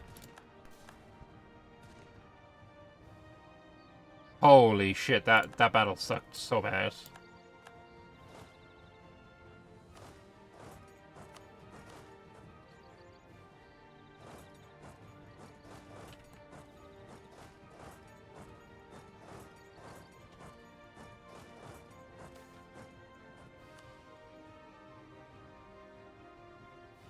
We're close. We are very close.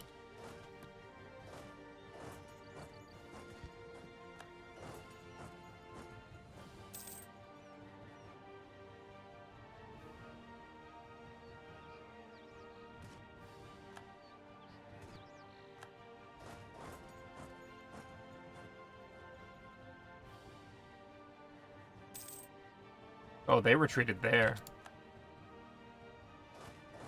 Go after them.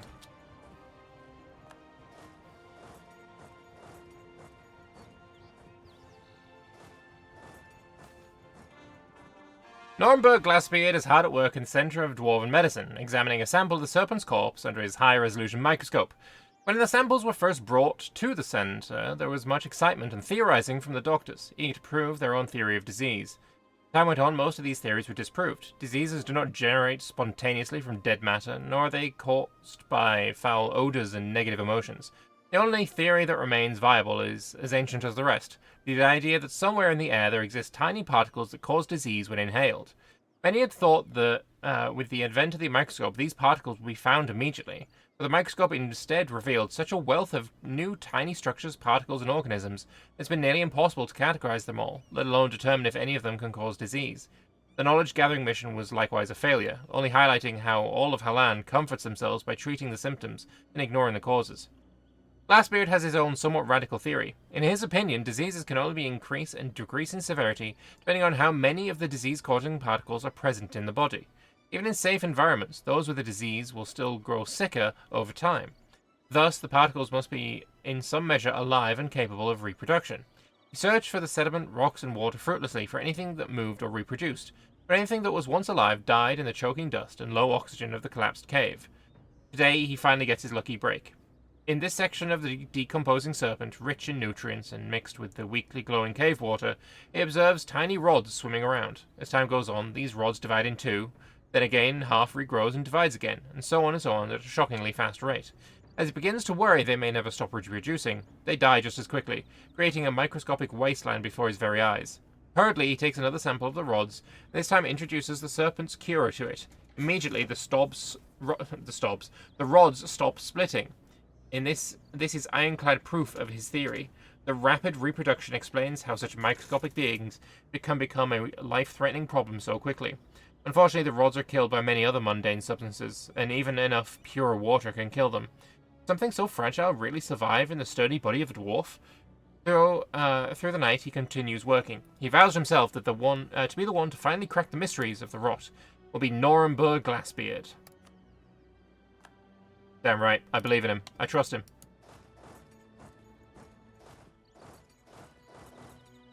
Believe in the process.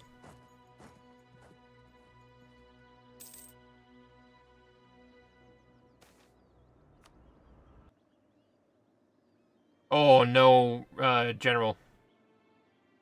Disgusting. Lots of death. Oh, and only a single province retreat for half of them.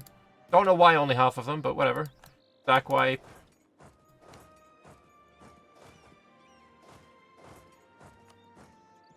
Can I get another general, I wonder?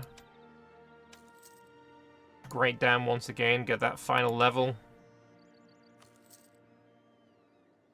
Nope. Need to get a general. We'll take him. Bunch of 4s. 93. Okay, he's gonna accept it. Amaldir is ours!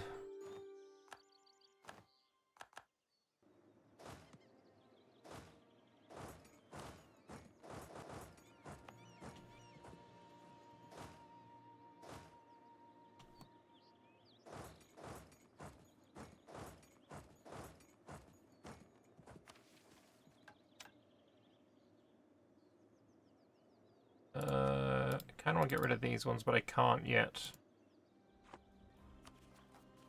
Anyway, only 21 overextension is kind of crazy to me.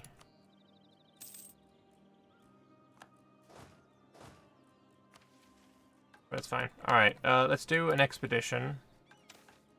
Let's go... God, I got so many over here. Let's do the one in Dwarf Road 27.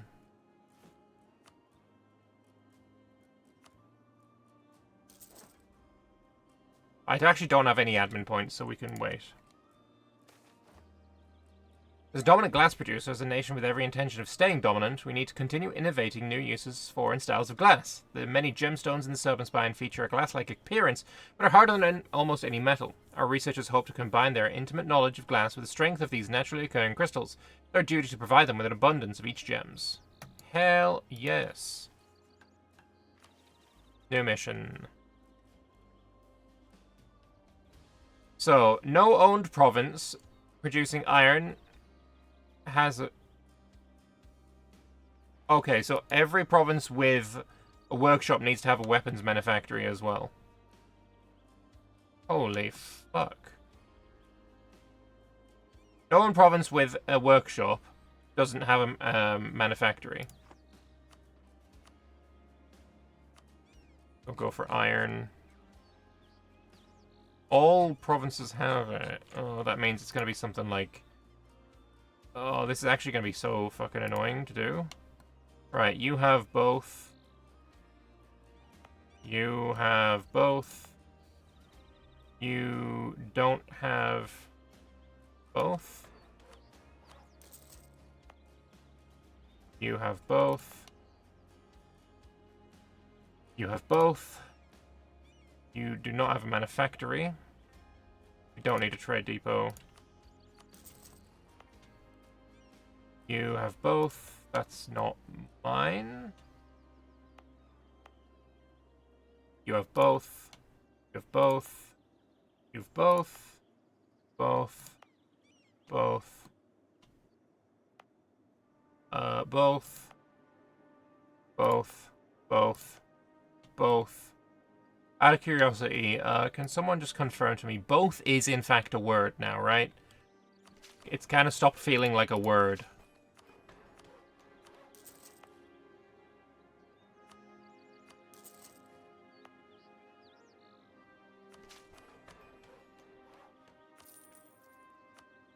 You already had both. That's not mine. Both. Both. Both. Both. Only one.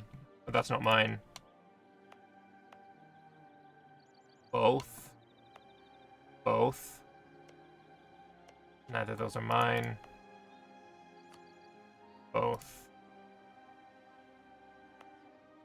Neither. I think this is the last one. Which hole do I want to see a new mission tree for the most? Ooh, that's a good fucking question. That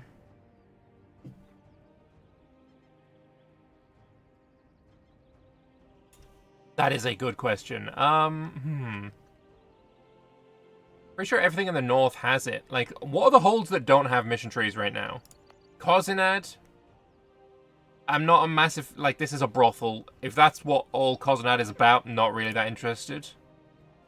I don't think they're going to do holds for Vaz Kron, Hall of the Ancestors, or Almaraz, because if you're here, your capital is going to be in Amaldir every single time.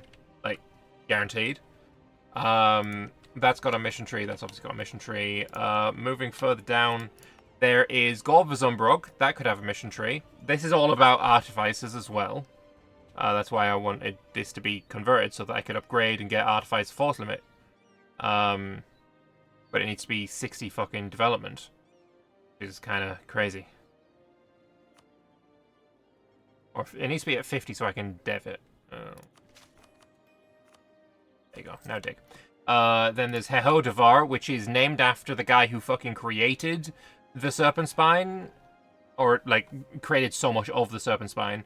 So, I think I would love to see that.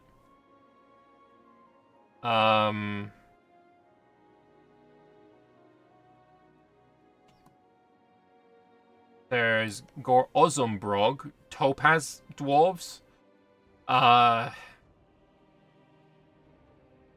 What these guys are about, who knows? I mean, I know somebody who knows, but I can't remember. Ovdalazan is being worked on. This one is actually being worked on by... shit, he's playing them in the Wednesday game. Fuck. Why can't I remember his name? Begins with an E. Pretty sure it begins with an E. Fuck me.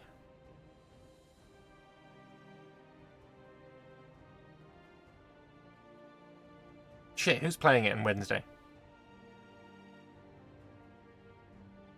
Everest is working on Ovdalazan. I'd like to see what he comes up with here. That'd be kind of cool. And then over here, obviously, Grozumdir. I think if you manage to take this is like the second capital of the Old Dwarven Empire. So this would be something special. I'd like to see this. Something to, like, rival Amaldir. I'd also like to see Amaldir and Old Dwarf. I'm pretty sure they're being worked on as, like, be upgraded. I'd like to see that be completed, you know? Imagine, if you will, a drill. Imagine it was digging a tunnel. Now imagine it digging deeper than that. No, 4 times the depth, 5 times that depth, 20 times that depth. The subterrane is a marvel of engineering, capable of digging faster, better, with greater stability than any drill before. These manned machines pierce even the deepest bedrock and place supports behind them as they dig. This allows excavation of hold-quality tunnels in a fraction of the time.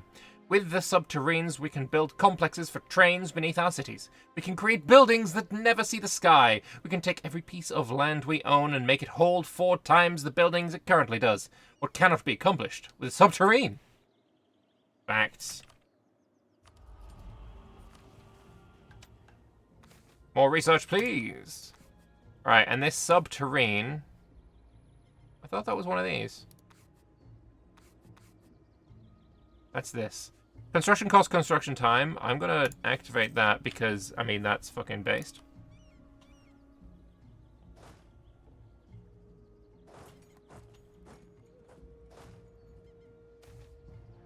How is the mission tree for the Dwarven Empire? I've heard not very good, unfortunately. And we're gonna go with wand locks because that 15% morale is fucking amazing. ACA though. 15% is nothing to be sniffed at. Although, province war score costs. I think I'll go there. I'm gonna go war score cost.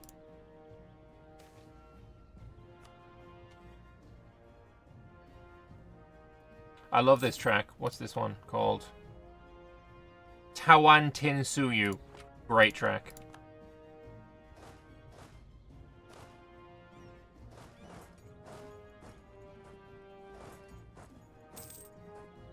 Gibber just sent me money. Cheers, buddy.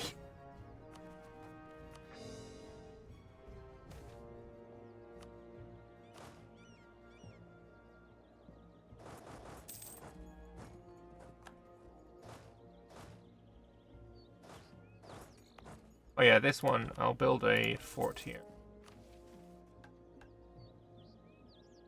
No one province producing iron has a workshop, doesn't have a weapons wait, I,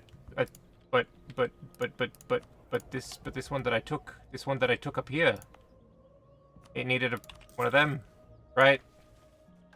If one wants to combine gems of crystal with glass, they should start in Algorton. Known for its diamonds and mines, one can find a variety of gemstones, either in mines or offered locally by cobalt merchants. This will prove to be helpful in our experiments, as every gemstone or crystal has unique properties which might lead Orghelovar closer to its goal of its experiment. Ordston gets dev costs and state maintenance. Fine. Here, I need to trade enough iron to get the bonus. Oh, fuck me. Or I need to be friends with the guy that is trading enough iron. Then I also need to dev enough iron-producing provinces to 13. You know what? I feel like that is in order. So, is anyone currently trading in iron? Trading bonus. Iron. Go by name, be easier. We're at 9%, and we are the maximum right now. Okay, we need to basically dev the fuck out of iron. It is, in fact, an shit mission, yeah.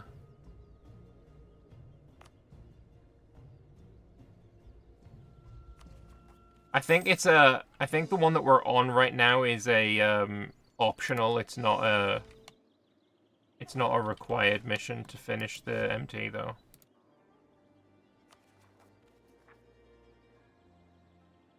I do have a hold that's producing iron, don't I? No. You're Damestear, but you're... Wait, you're Damestear again? I thought I lost this. Oh, you also have adjacent fort penalty.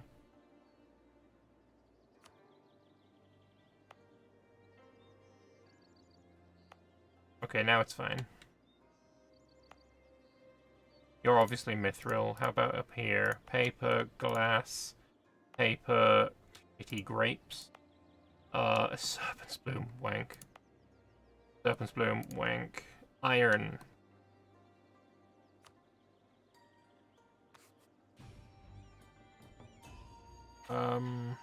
Azra Bank.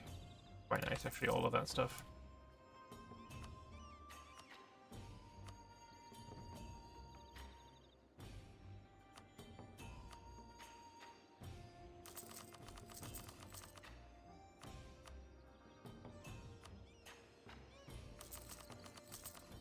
I need to get new research. It's coming. It's coming. I also need to finish this. Shazton Deer needs to be 40 dev.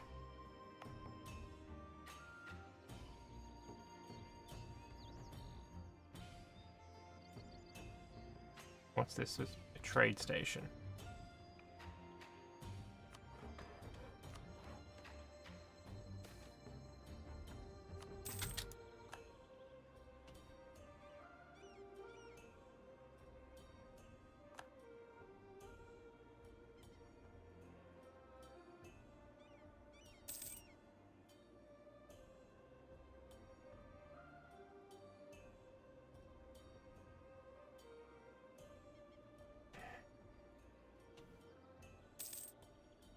It's just funny to me. Almost 1 million goblins.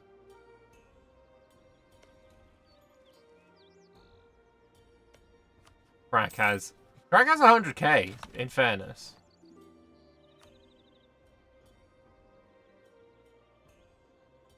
Fight them. I mean, I probably could win purely based on morale damage.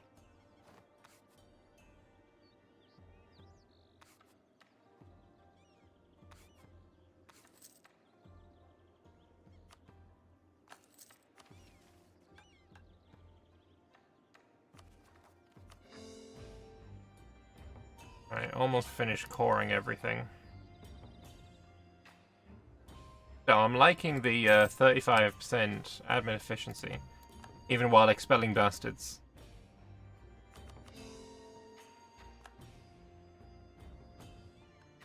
Current Uleg basically got wiped out as well.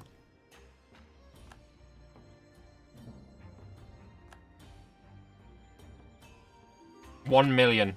1 million. It's fucking crazy.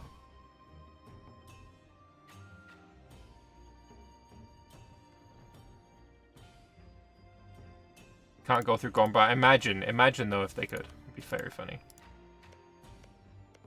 Imagine if my my peace deal with Grombar was to give this land to fucking Crackdoomvor. That would be fucking hilarious.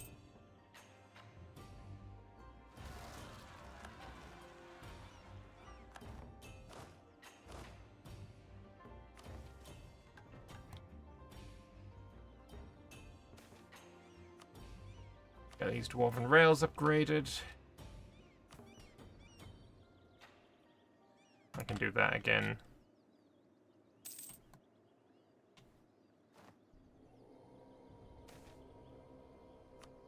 Not too worried about a Pluto coup. You need 18 units to siege this, and you've only got 14. I'm so tempted to just declare war on Jad, so that I can help him with this siege.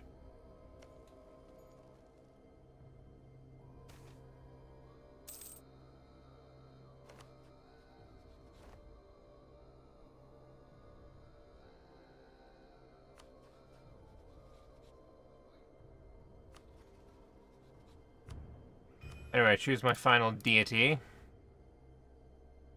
Monthly dip points.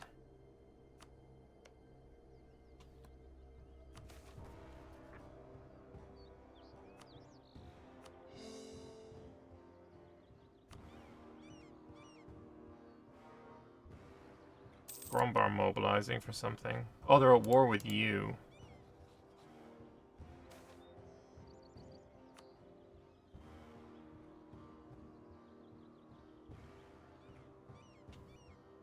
Well, I think I just fucked Rail Skulker.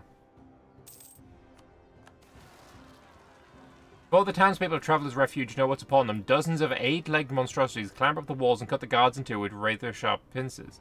Soon citizens are wrapped up in impenetrable webs, drained of their vital fluids, their dried husks, close to clutches of spider eggs. We can clear up the nest with torch and blade, but the damage has been done.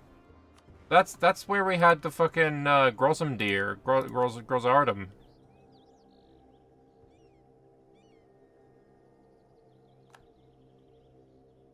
Sadness.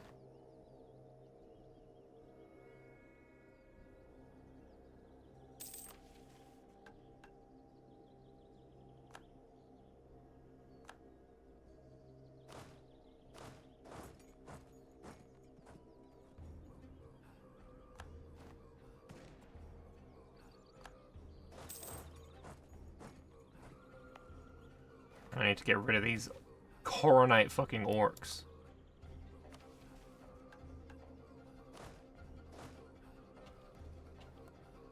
Alright, let's Dev Shaztandir again. We're close. We're very, very close.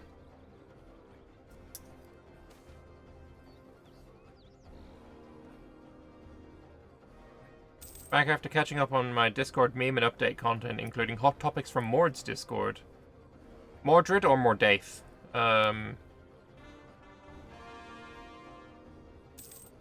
Manpower. Ooh, I like it. Get a stab up as well.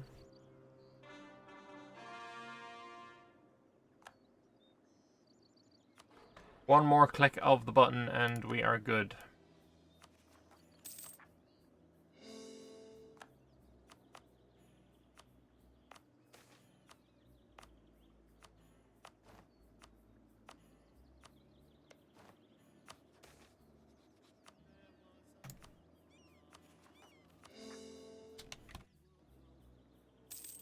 Deer, we can upgrade to level 2.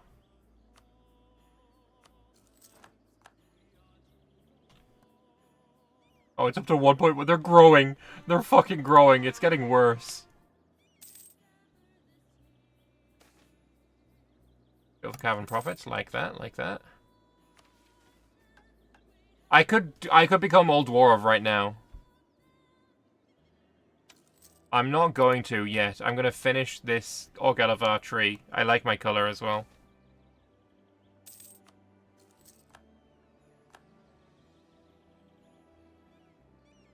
Coronite Orc is such an oxymoron. Yeah, Damestear is now becoming an foundry. Obviously, it's got the marble, the bloody Damestear going on now. We're, what, 1 month away from deving this.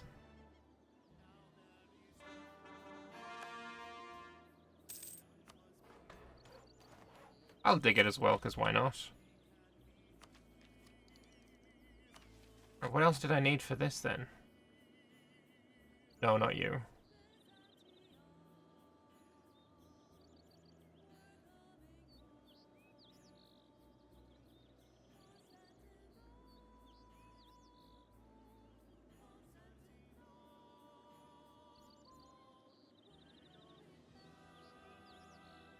Maybe I can just have 9 owned provinces with 13 dev each.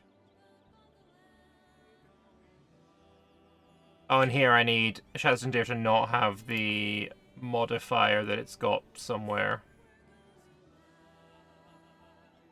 Somewhere, I don't know where. Somewhere.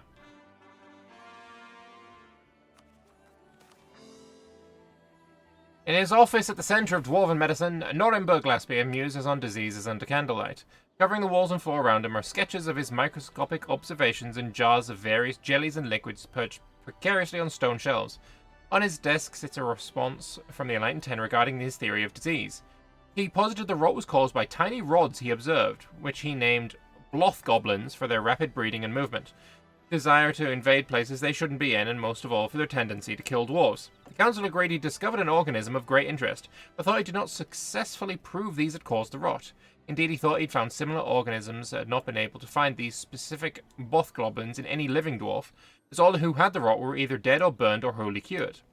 His attempts to find acceptance for his theory outside of Orghelovar were even less successful, being greeted with ridicule and derision. Indeed, many other dwarven nations have already rationalized the rot as a magical punishment from their ancestors for allowing the serpent spine to be invaded all those years ago.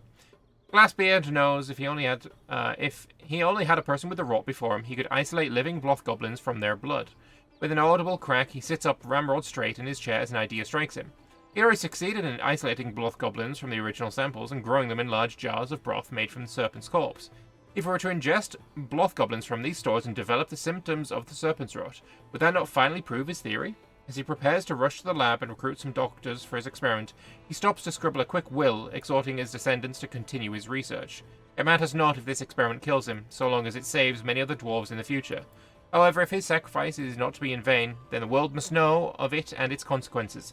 He will need the support of the Enlightened 10 to publicize his study, and what it will mean for science, and to convince nations from all Halan to finally take notice. This is something that happened in real life, wasn't it? I'm fairly sure that's the case. I really want to check it out now.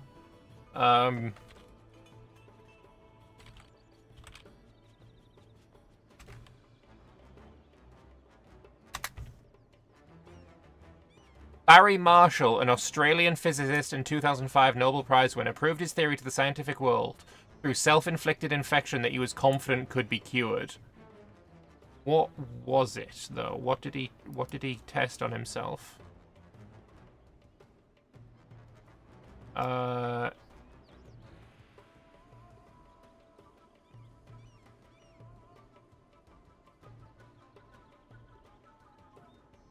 Or another one that I was thinking of.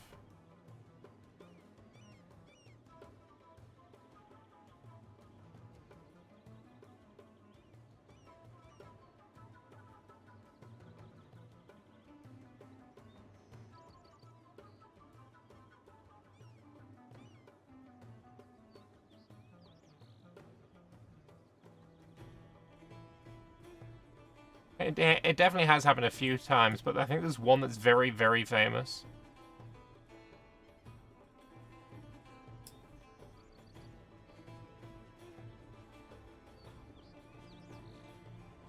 Well, the guy who invented fucking blood transfusions did it apparently on himself. Unfortunately, one of his transfusions involved the use of a student's blood who was sick with malaria and tuberculosis, and he died. Okay. Yeah. It's happened a few times. Smallpox is definitely one that I was thinking of, but I imagine that would have probably come up first in a Google search, and it didn't, so I don't know.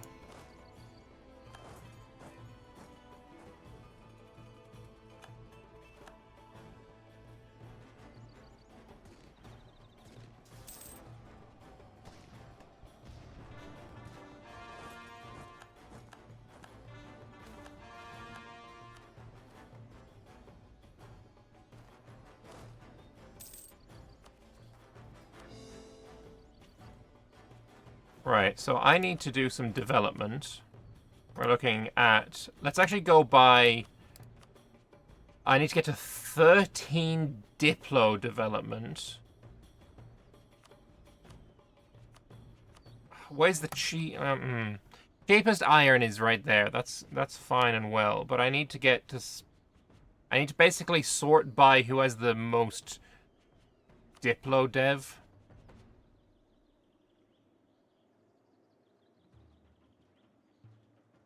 Like, if there's, like, this 12, but it's glass, right? Or maybe we just search for all of the trade goods, right? And we go to iron. We see if there are any iron provinces close. Here we go. 16, 6, 8 and 7, good candidates. 10 and 10, good candidates. 11, great candidate. 14. I needed to get to 13, didn't I? 13, yeah, so that one wasn't it.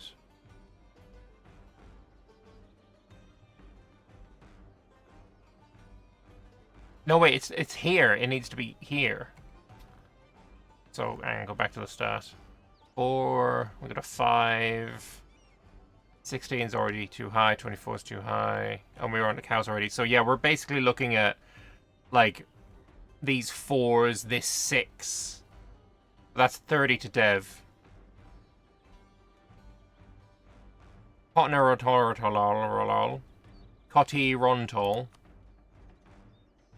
is a good one right here.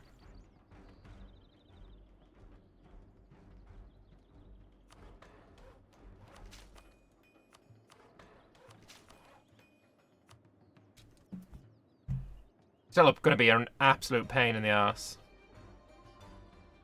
Aska Basil was 7 to dev. Okay, we'll go there next.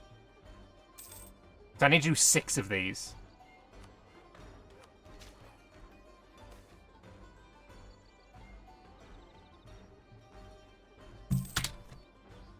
Oh no! My fucking Damestear deposit has fucking expired. Oh no! We will be taking that though. Mithril Ernatveer. Hell yes. Brother.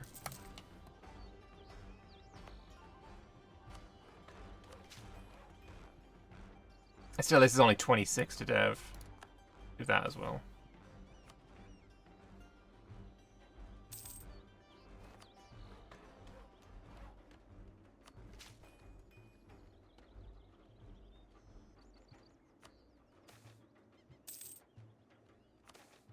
Second son of Dagrin and Envelin, Margus was enamored with the creatures and plants of the wilderness that had been made by the Travelers and Primordials. Seeking ways to use those found above and beneath the earth, Margus would have earned the title of Master of Ale and Herbs by discovering the process of fermentation and creating the first culinary and alcoholic wonders of dwarven kind, as well as discovering the medical properties of herbs and alcohol as a consequence to his earlier enlightenment.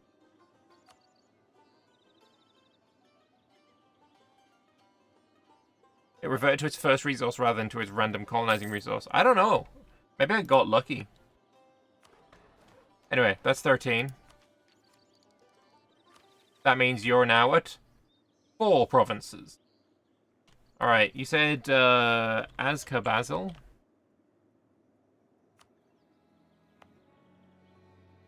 Indeed.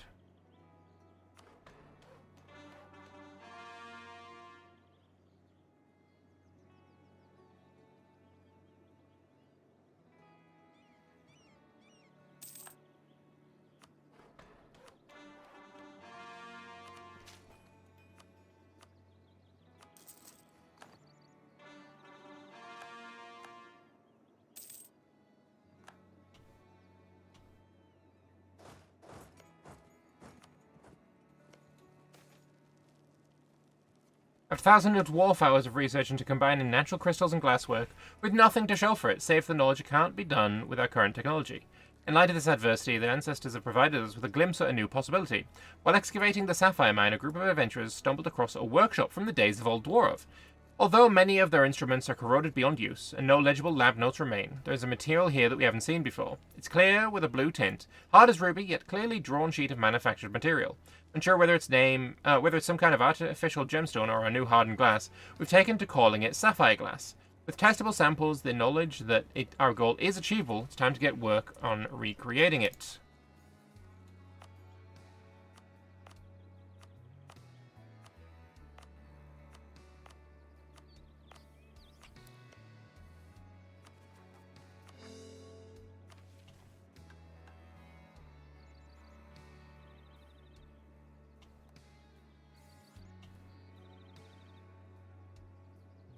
I think 7 changed it so taking the Damestear doesn't feel like a debuff once it exhausts. Yeah, that could be the case. That feels like that might be the case.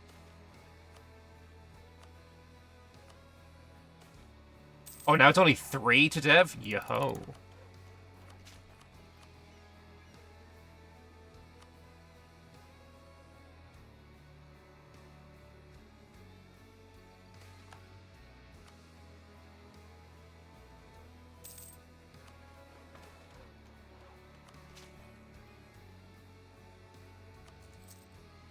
Alright, one more click here.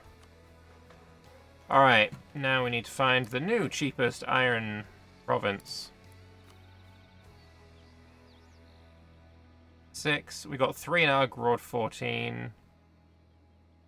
8, you start at 2. 9, you start... 9 and you start at 4. This 3 starts at 1. 9 starts at 1's bad. Okay, so I'm thinking... Good candidate, Silver Pass and Orghelovar 14.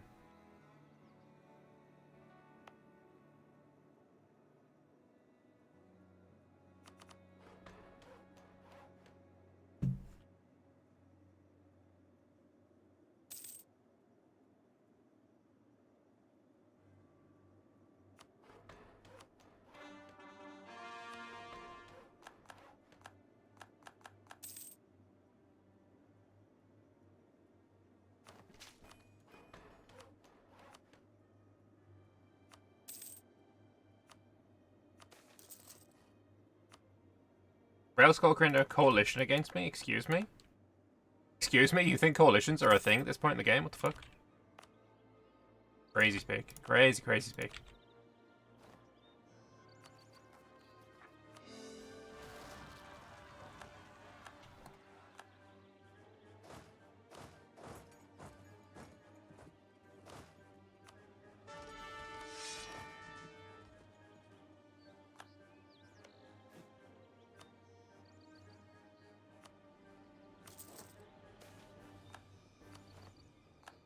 Wait, there are actually quite a few countries joining this coalition. I'm probably fine still.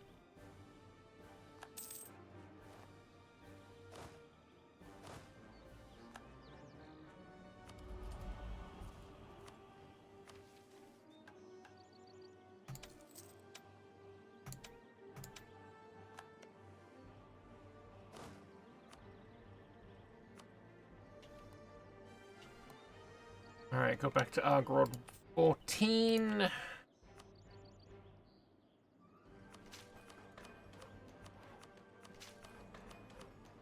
That's another one. And the other good candidate was 9 points to dev, level 4, Silver Pass.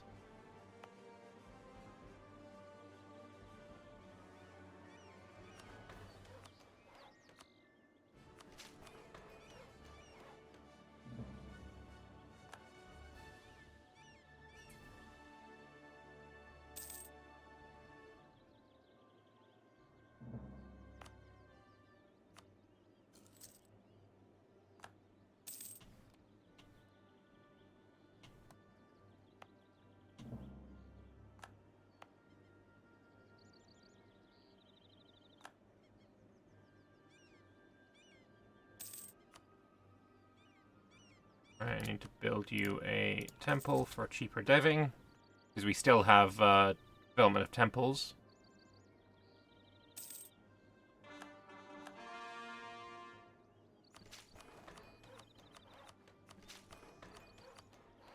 Alright.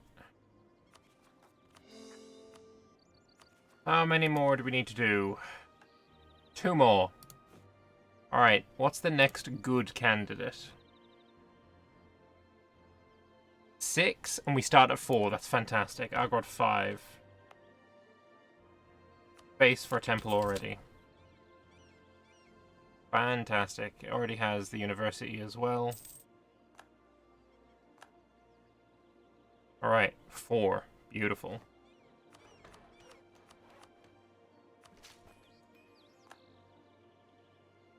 I think this can probably go all the way now.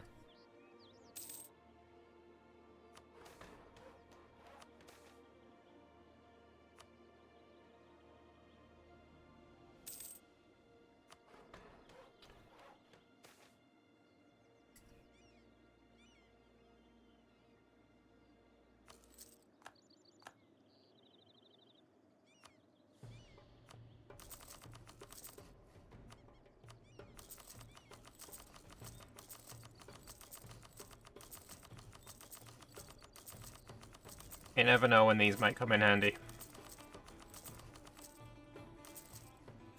Almost finished them off.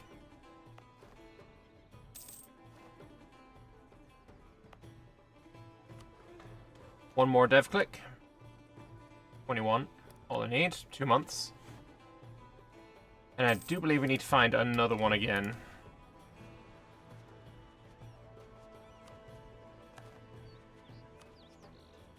Maybe I'll go for Dervazavir.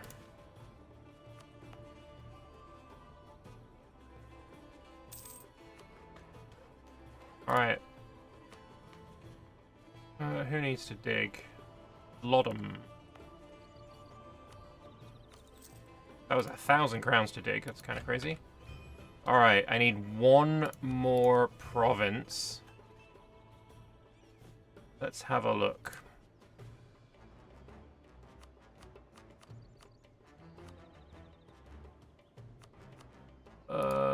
Iron. Cheap iron. 5 and starts at 3. That's pretty good. 5 and starts at 3. Yeah, 5 and starts at 3 is our best bet. And that is what? Dwarvarod. Something here. 17. Build the temple. Lag seems to be hitting me. No, not really. It's just that list had so many provinces in it that it doesn't like doing them all at once, you know?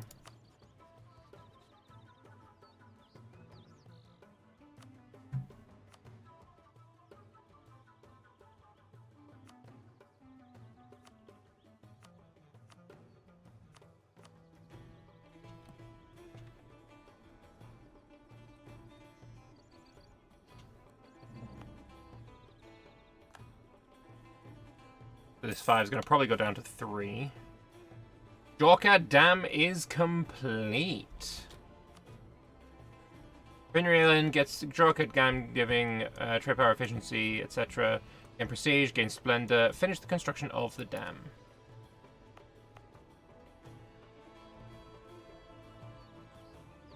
Accelerate the natural growth of the holds thanks to advanced hydraulic mining techniques. Cool. Alright. That goes to 8. We'll do that.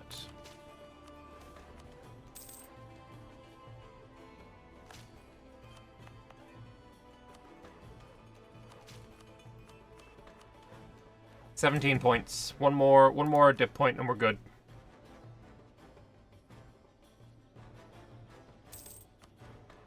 There it is. That should be mission complete. And it is!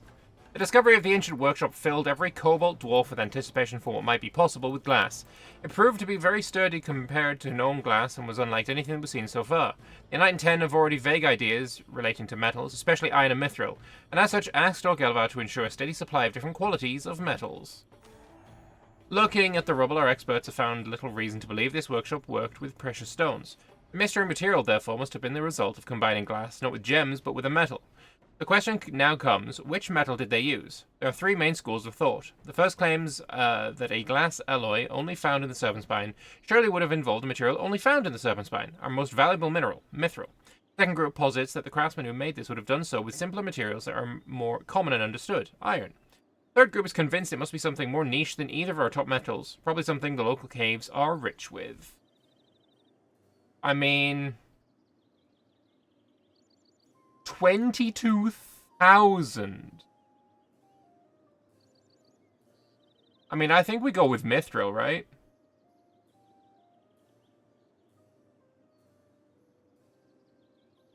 I'm gonna go with Mithril. I'm not spending 22,000. I'll go in a little bit of debt.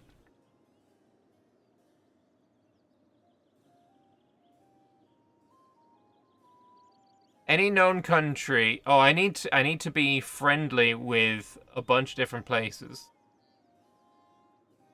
All right, so we'll do. Get rid of that. Gibbard will be our Canorian.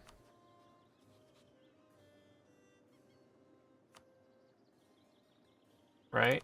We need what? Wait. West Canor, Bulwa, Rahan, Yanshan, Vimdestrong, and Escan. And how many relations do I need? 100. Salamina is the highest. And that's not very looking good, is it? Should be Cobalt, maybe? Eh, true. Bulwa, we're gonna go, I guess, Zanbar. I'm already allied with them. Over here in Rahan, I guess we'll go with... God, they're all really low.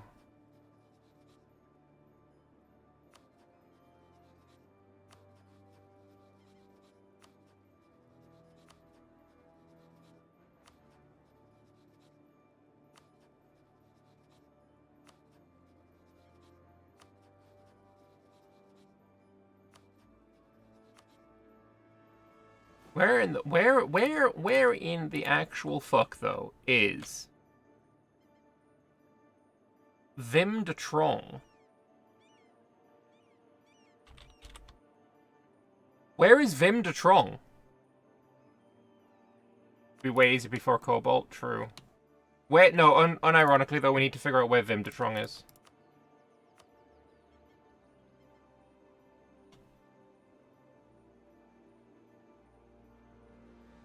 Since when has that been called Vim de Trong? Also based Kabet Teleni? What the fuck? Newest update? Interesting. Do I need to publish it to the Deep Woods out of curiosity? No.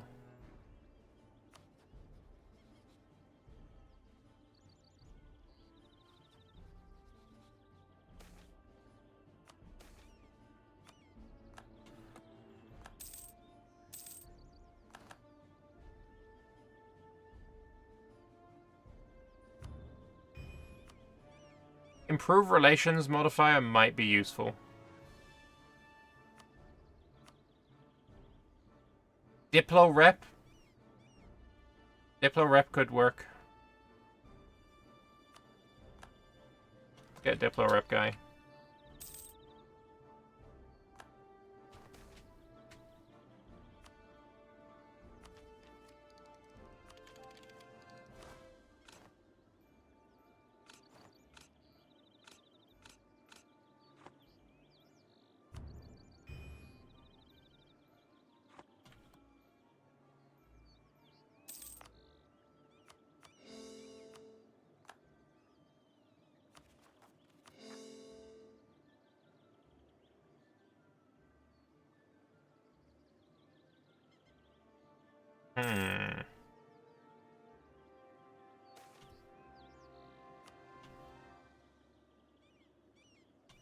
Who was I trying to befriend here? I guess Raven March is the closest, but they're in a fucking coalition against me.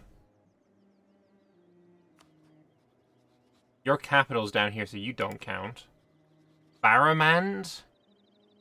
Fucking hate me because I'm expelling his race. Rogeria? I feel like Rogeria is like, they're in Escan, right? Yeah, they are. Rogeria is the best option we have.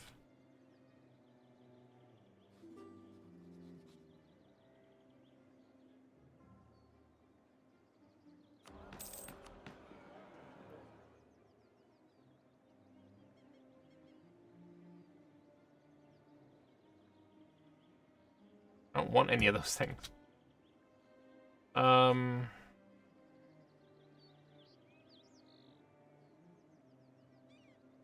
Maybe the advisor cost, but like, eh.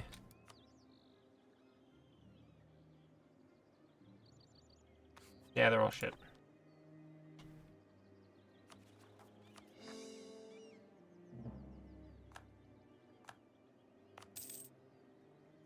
Oh, this is the vault hold, right? This is the one that I really want.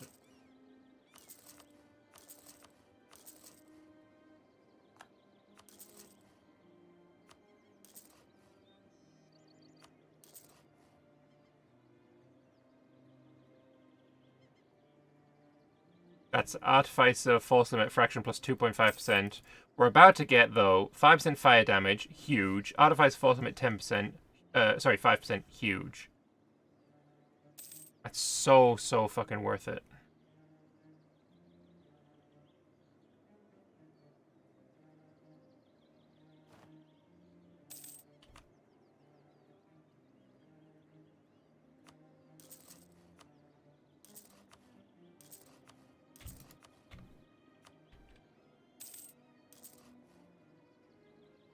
Seventh of the 5th. We can wait for that. That's fine.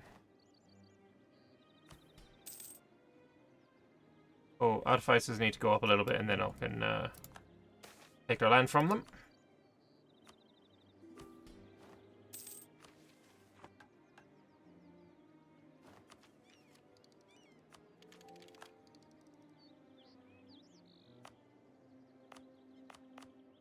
Goblin Slayer Academy is pretty good. I'll pay off my debt first, though.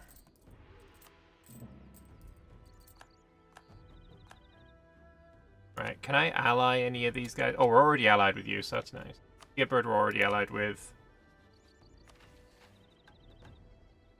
That's crazy, that mission. That needs to have, like, a heads up. By the way, you're going to need to be friendly as fuck with, like, 1,000 people. Good luck, by the way.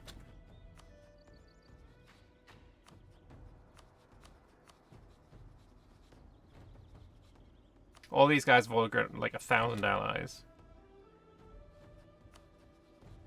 Like, it'd be so difficult. Maybe I intentionally lose a war.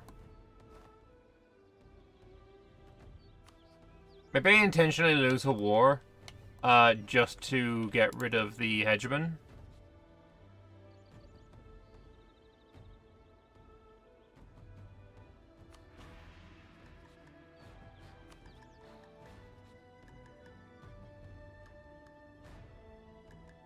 Who do I lose a war to? Greedy Grin, maybe?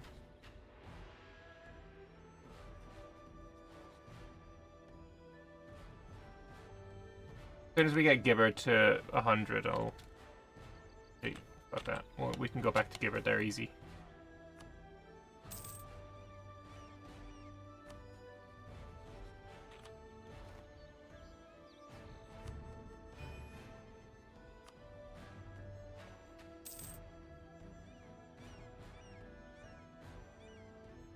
All power cost. Yo.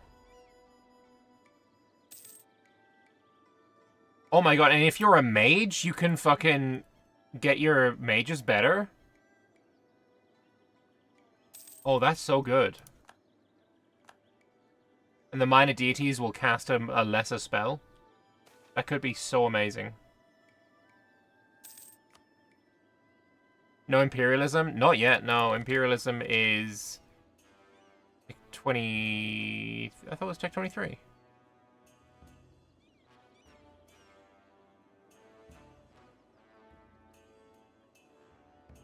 I am Tech 23. Why do I not get...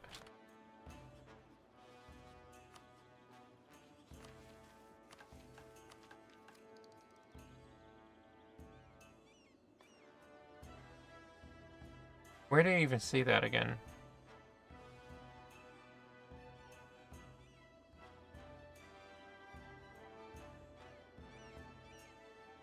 Seb removed imperialism, CB? The fuck is wrong with him? There's no way that's true. There is no fucking way.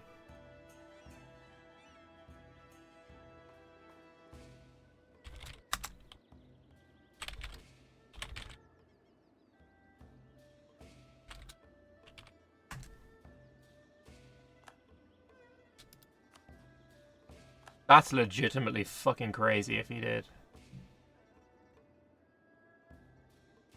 Hang on, let me get an army down here to actually...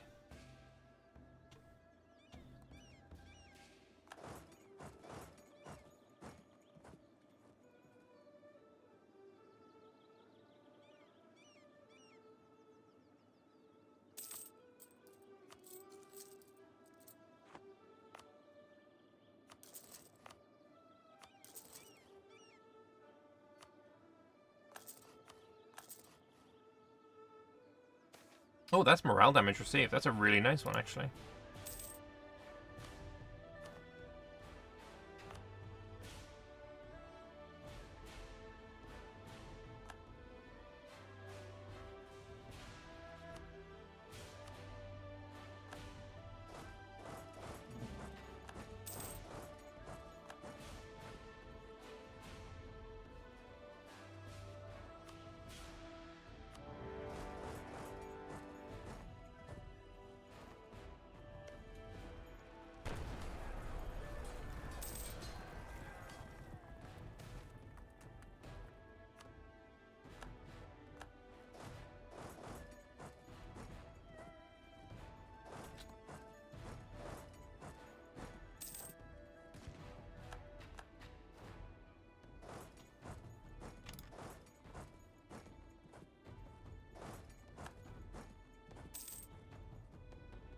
Just quickly go catch and kill.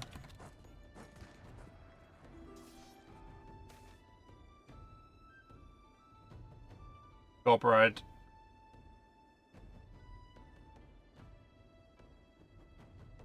I mean, that's fine for you to become your own culture. It's still accepted. Gorbrad has a core. Not that it will ever be used, but oh well. Alright. Guess what? I offer you a ducat. Or 300 ducats. So I'm no longer a hegemon. I'm no longer the hegemon.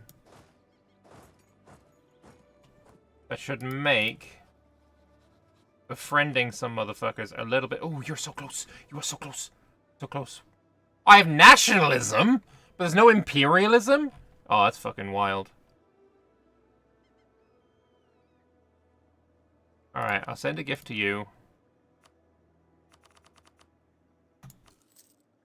Kabateleni, done. Right, that's 1 out of fucking however many. Yes. Viamtrong is done. Escan.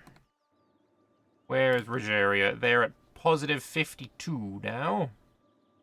Any chance you want to ally me?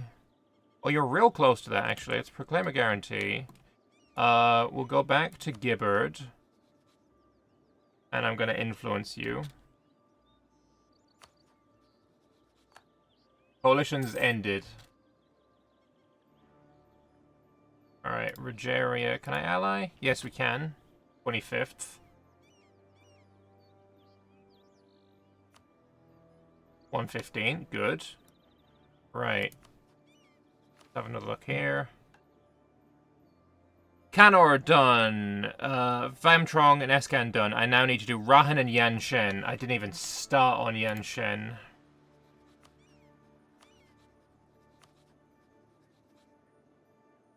I mean, I guess fighting's probably the easiest. You hate me. Oh, it's only -5. Okay. Rahan, where are we going for you? There's no way I'm going to get you as an ally. I can proclaim a guarantee, though, for 100. Now it's... That needs to stick around, though, so I need to send you a gift as well, potentially. And then we're working on Tianlu. Alliance never going to happen.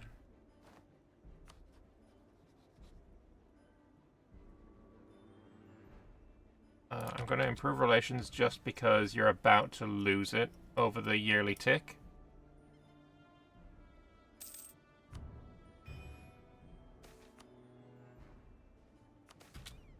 Ancient Queen of Amaldir from before the reign of Old Dwarf, Thryfan Goldenhands is said to be the one who first began the grand feat of engineering that turned the Serpent's Veil into the bountiful farmland that would in time allow Amaldir to forge the Empire of Old Dwarf.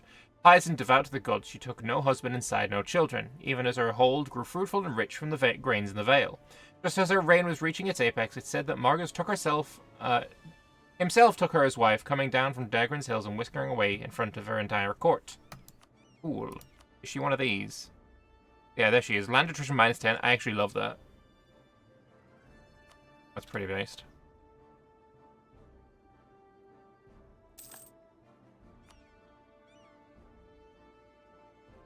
I think I go with dev cost.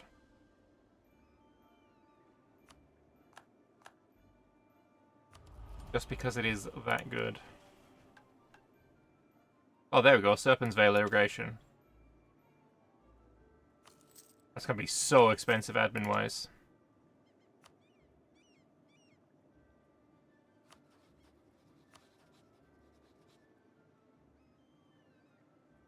Influence.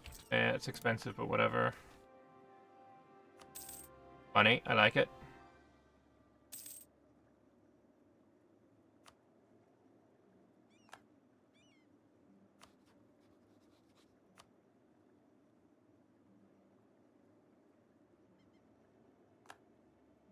Coalition fell apart, as per expectance.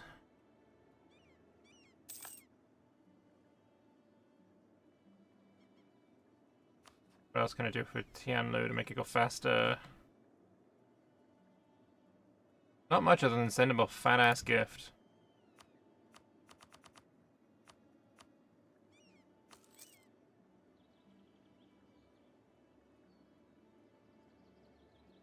Plus 27 changes to what?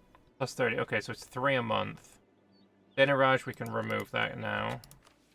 Is everyone else still good? Yeah, it's just Tianlu that we're waiting on.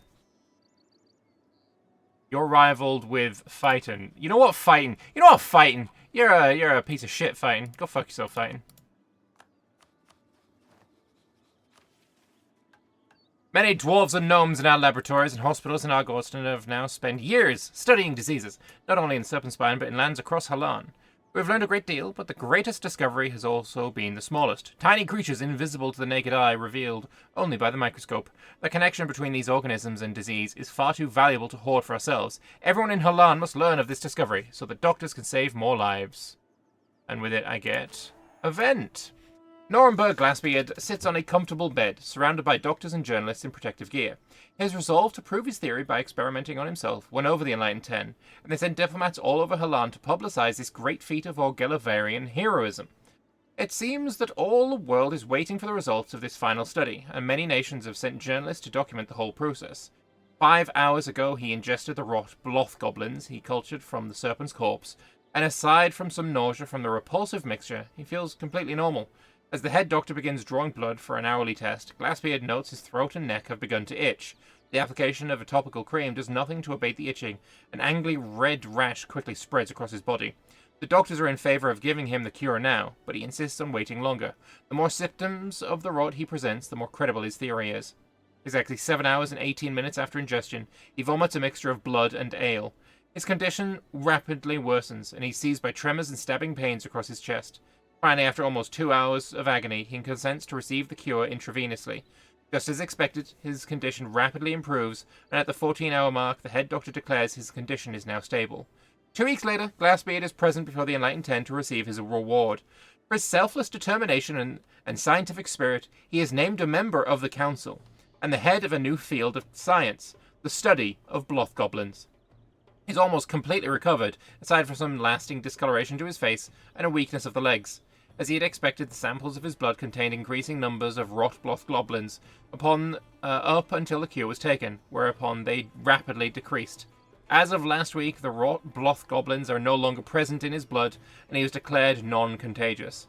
A daring study caused quite a stir and flurry of research. Already, several other types of bloth goblins have been identified as the cause of various ailments, and surprisingly, the serpent's cure has proven to be effective in eradicating some of these too.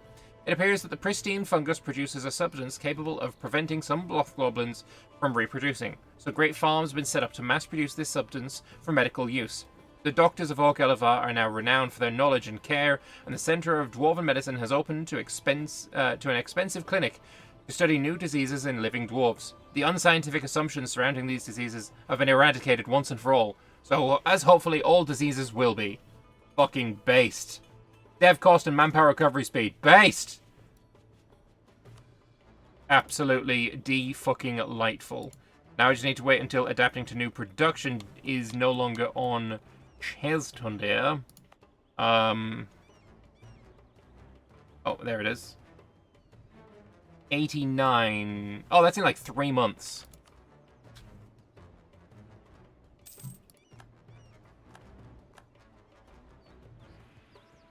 Alright, all these people that I allied, by the way, and fucking spending my dip points on, they can go fuck themselves now.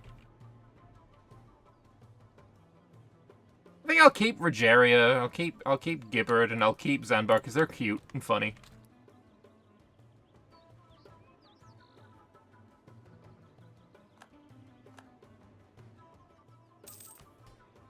$54, that means I can do that, and we're now no longer suffering from bad effects there.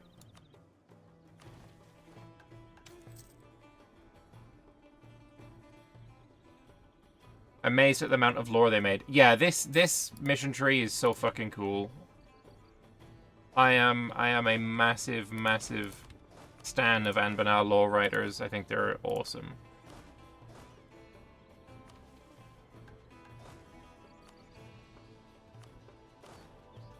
Anti-Magic University is complete. How fortunate that we built the Orghelovar Research Institute with so many wings. Not a week after the University of Orghelovar opened its doors, our attempts to find the secret of manufacturing the Black Damestear of the Koreshi finally succeeded. We can now dedicate facilities not only to study the material, but also exploit its magic dampening qualities to conduct other magical experiments. However, we must first invest our production facilities to ensure that we have enough of this wondrous material to use in our experiments. So Orghelovar gets a science center, giving me all power cost minus 5%, which is so based. Idea cost, inno gain, beautiful.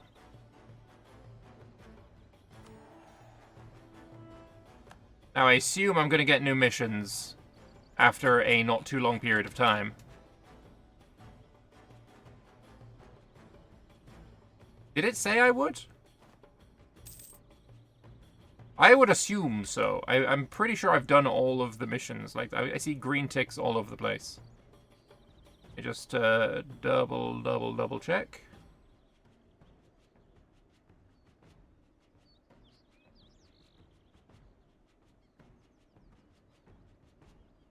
Alright, I think we're just waiting.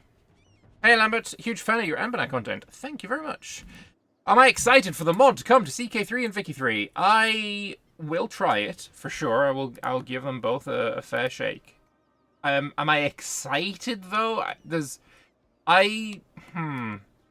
For Vicky, I'm not excited.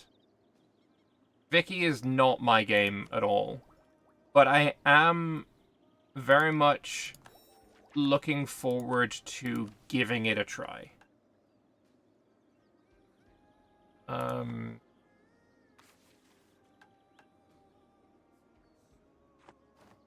I'll definitely give it a try.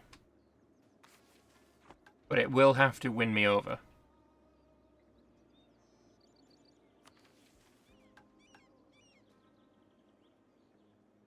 Like, CK3 I still think is a good game, it's just not... It's not doing anything for me right now. But Vicky 3 I don't think is a good game. So, I don't know, it's one of those things. I think it's... I hope it's good. I hope to be proven wrong.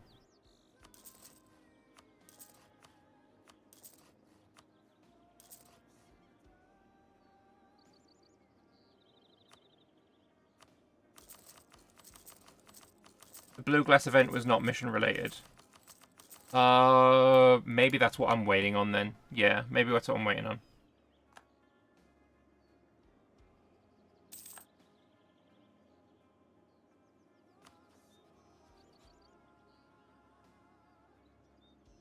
I feel like I'm just gonna go conquer the rest of Rail Skulker. They're annoying me with their existence.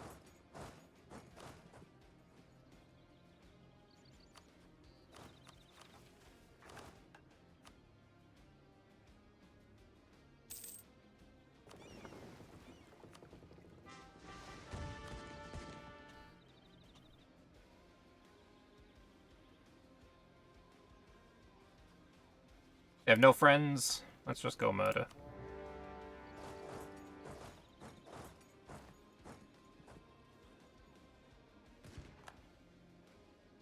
Oh, I found the enemy. I stack wipe the enemy. Oh, I love goblins being so shit.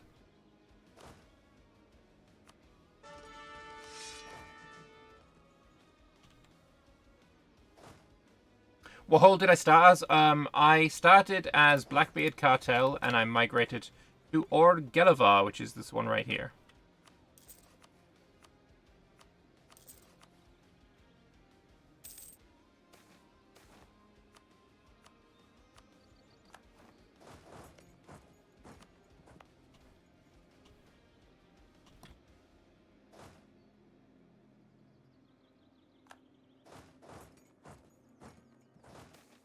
Oh, we're all... I don't know how much of the mission train we've got left to do, but I'm confident that we're going to do it all.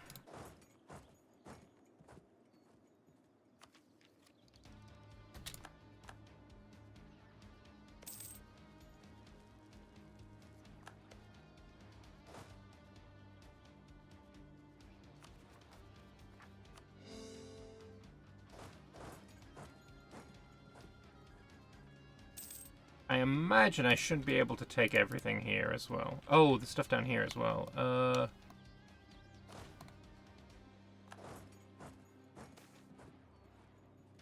annoyingly, they have a fort down here. Oh, no, has Kurunuli got only the one province left? They're allied with Karakanbar, who also have only a single province, as far as I can tell. These guys used to own so much.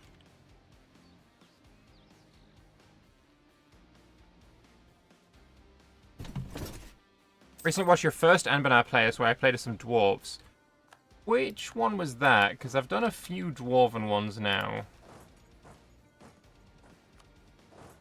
Was it by any chance... Ovdal Kanzad? I feel like that was one of my earliest ones. Kanzad and Gulan were pretty early ones that I've played.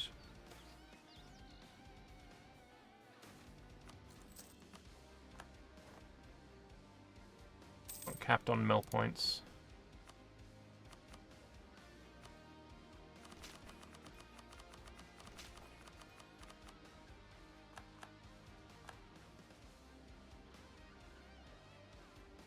Oh, 1.4 million goblins there is so fucking scary.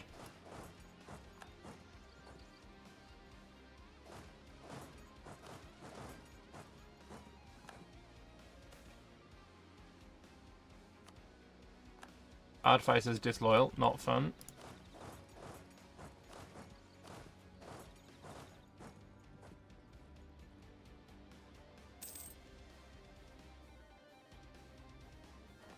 Ooh. I should still win that, right? Yeah.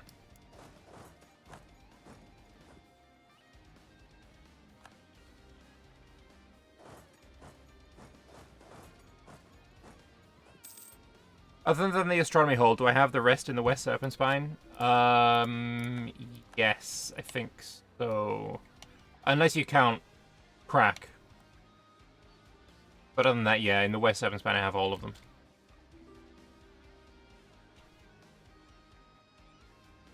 I do want to get this.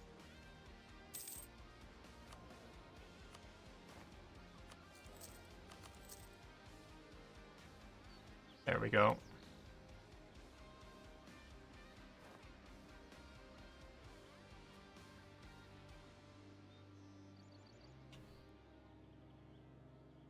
%100% annexation.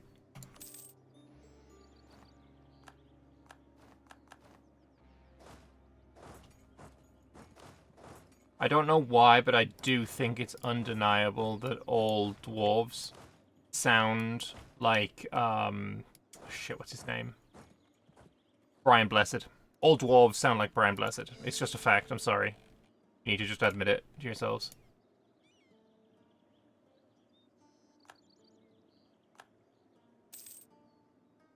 I love how they leave a coalition after I murder someone. It's like, well, sure, probably a good idea. Do I have a claim on you? No. Let's grab one. On Goldifor, we do have a claim on. Could attack you. Barrowman would join. Don't care. Darkscale would join. That might be better then. If Darkscale Clouded Eye on Goldifor, that's perfect. You'd call in Coveria, Corentar. Yeah, I don't want to fight all that shit.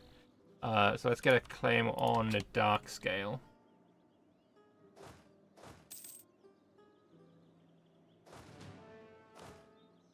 Also, let's build ourselves some more artifices. Oh, yes, look at that. Another 80 artifices. Oh,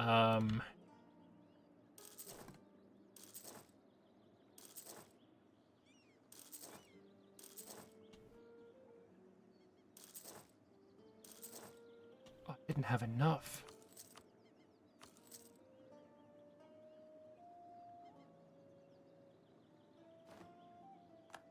A monthly tick will do.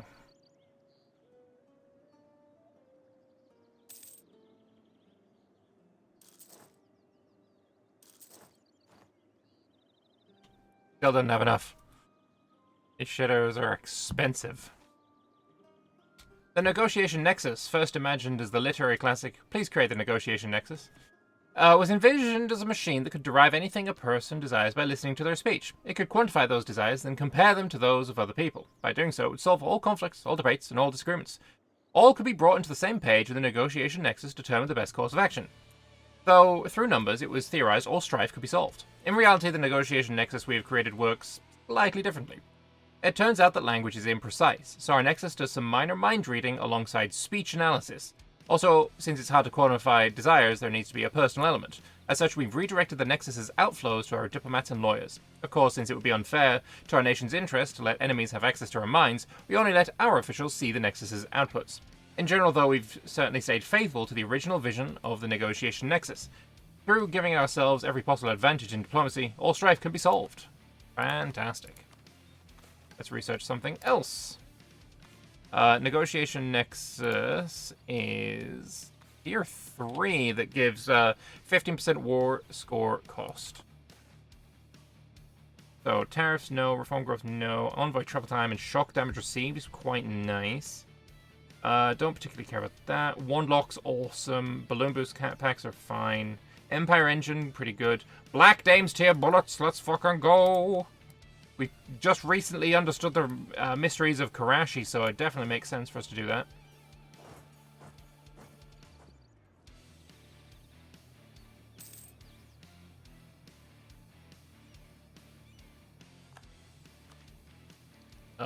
We can... Oh man, we need to dev mill again.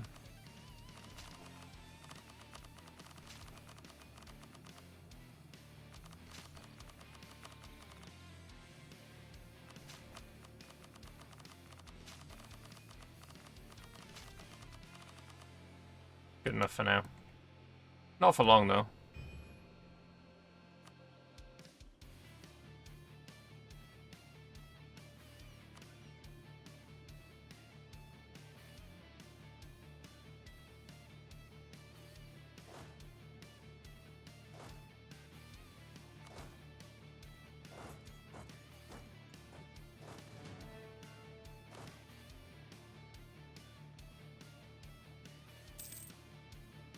No longer claims Segdir, god damn it. After thousands of crowns and countless long nights, our metallurgists and glassmiths can confidently say that Mithril isn't going to work either. We need to get creative if we want to recreate the few remaining samples of this sapphire glass. Well, shit, I guess I am going to have to pay the 22,000 then.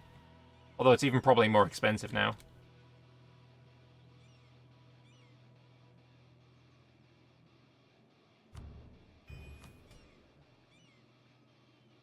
I can't even get anything from my cartels. Well, minus 20k in the bank. That's pretty rough.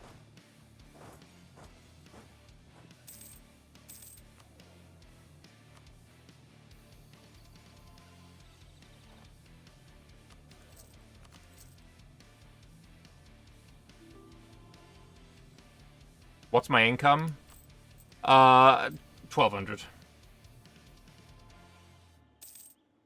totally not going to worry about it.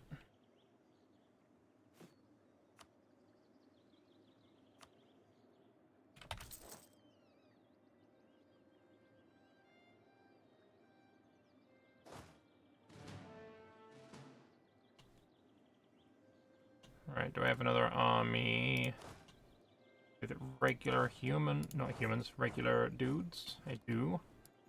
So we'll send armies that way. Basically, every cannon stack has artificers in it.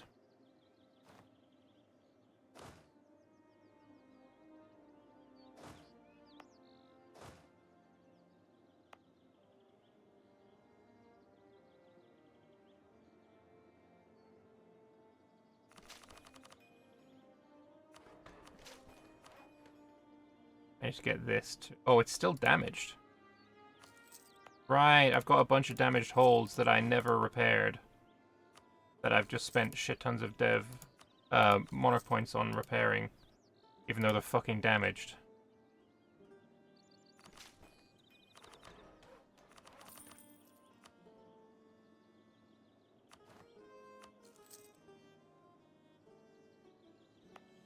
You damaged?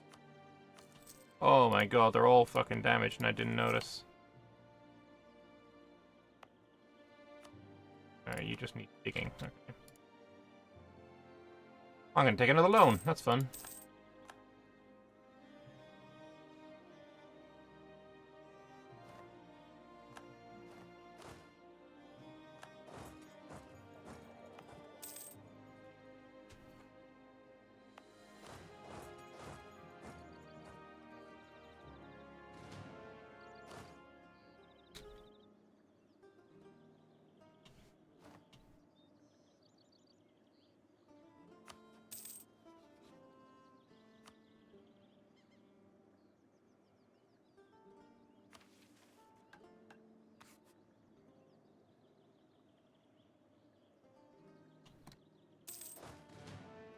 Alright, so you want a general. Not terrible. Could be worse, I guess. And I need another one.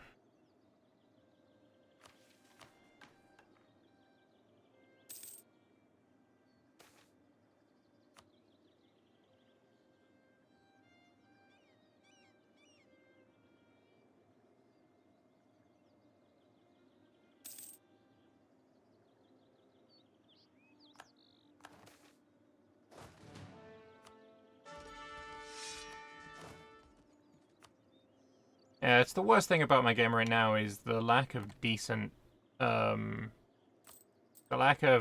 fucking generals. If I can get that under control, I'm going to be in a pretty good spot.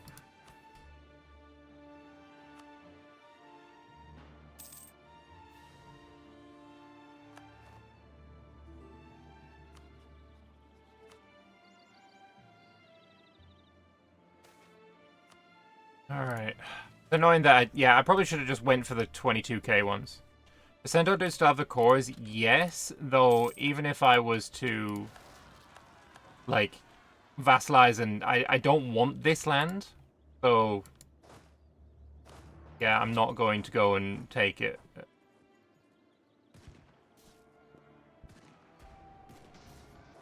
Okay, didn't realize I was going to actually lose a battle.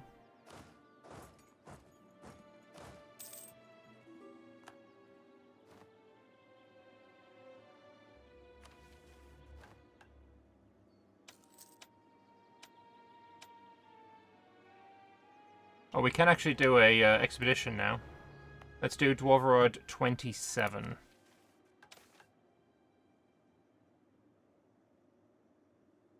Oh, there was one here. There is one here. There's one in Harris Orghelovar. Yeah, I think we do Harris Orghelovar then.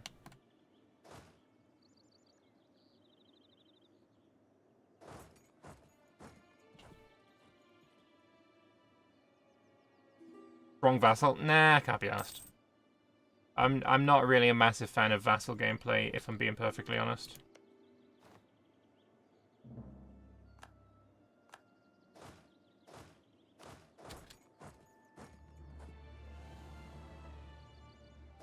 Oh, Sirenvar took the rest of this land from Railskulker as well.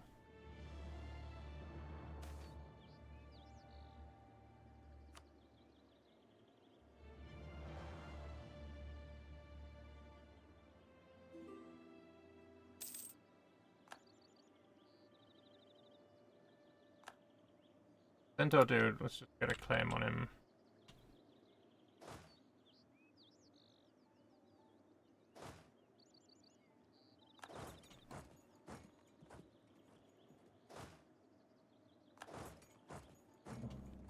Oh, it's actually got 2 provinces. Alright, let's get you into Harazordlum first, though.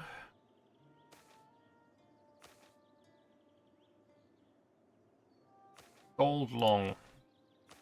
So, send 10,000 men. Organize the troops. Let's go with, like, fucking, I don't know, 160 just to be secure. We'll go prepare equipment the whole time. Morale, let's put 1 click in. 1,000 ducats, even better. And we will also give party share of 100. Way more than I probably need, but I'm such a large country that it makes it more likely to fail if I don't. Anyway, Kuranulig.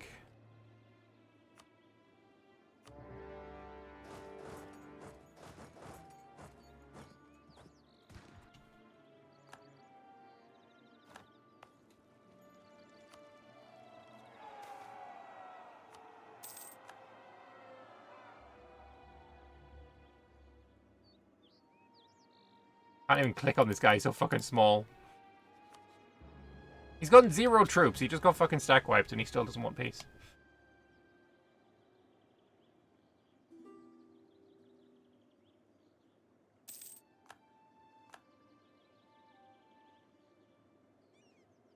Really? Just fuck off. Like, there's no reason for you to be here anymore. Go away.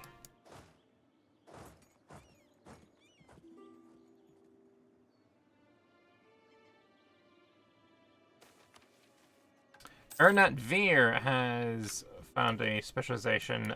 Considering it's got Mithril, extra goods produced seems really nice. I'm gonna go Foundry.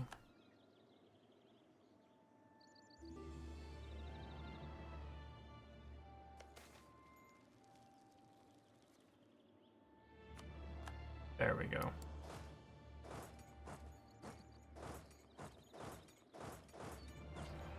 I shouldn't have to... Yeah, that's fine.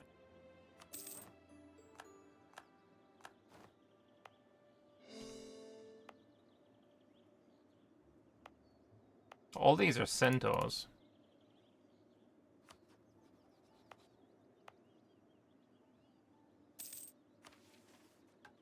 Grade rail.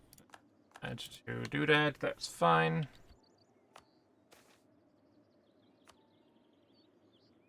Vampire and True Faith province is pretty nice. Take it. There we go. Oh yeah, I should probably pay off debt first. Still got 15k.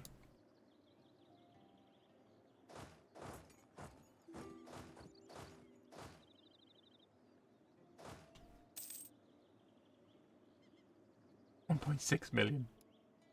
I'm kind of curious as to how high it can potentially go now, to be perfectly honest.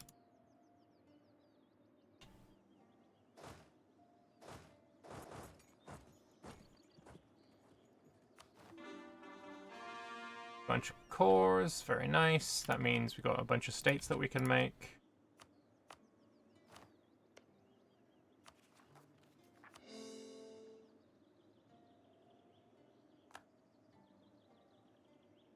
Oh, you're being attacked by Salamina.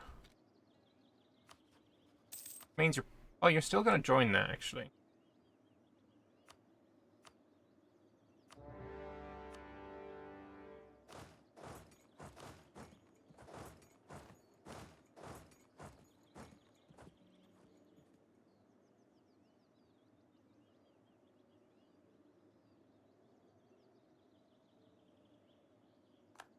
I wonder, is Salamina going to...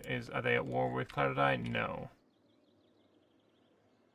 Is Salasenag at war with me? At war with them, though? No, they just stood there.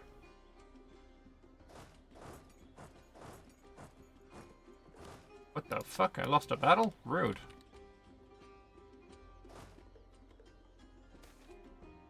Coke Deer is restored. Nice.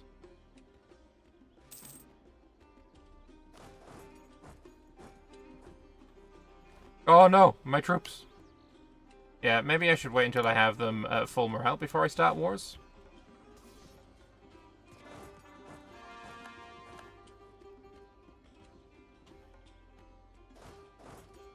I'm sure it's fine.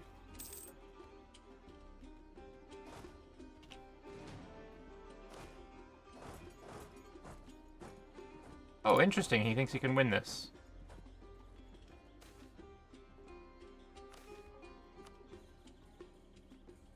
Interestingly, he probably can? I got cannons on the front row, after all. Oh, I still won.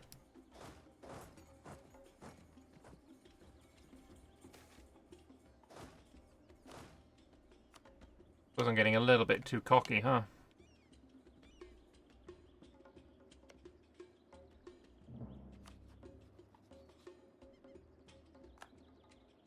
Oh, you're being attacked by Zerkanrik again. Wow.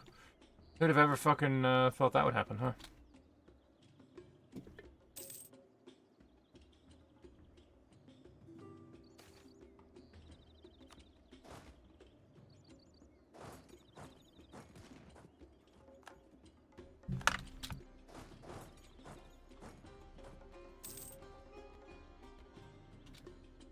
Ugdir is at war with Gromba, defender against Gromba in the conquest of Darengrod 17.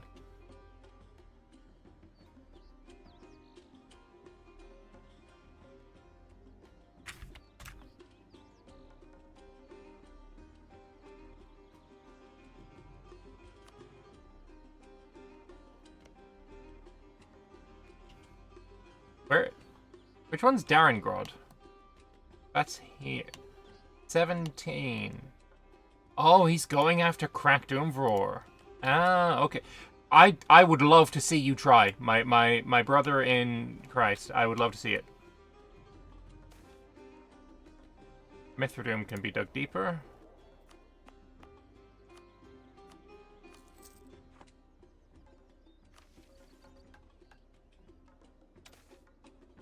And Gorbarad. And also pay off a few more loans. Amaldir is restored. Let's go. We have to get rid of the fucking orcs out of it, though.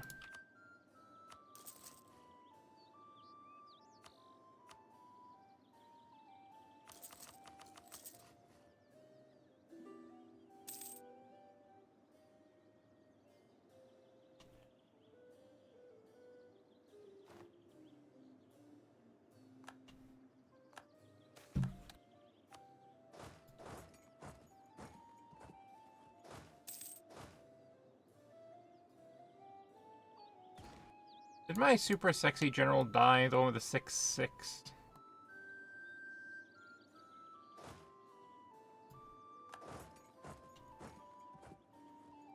I think he did.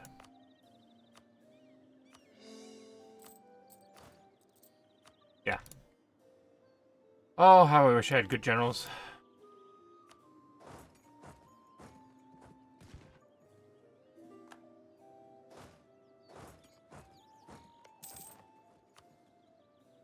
Gulenhill is 37 dev. That's pretty high, actually. Oh, you may not have access. Go away.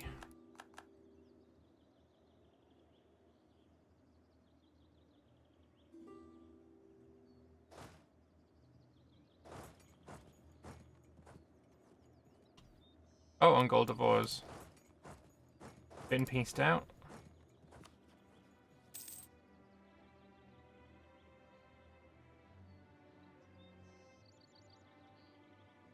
I wonder...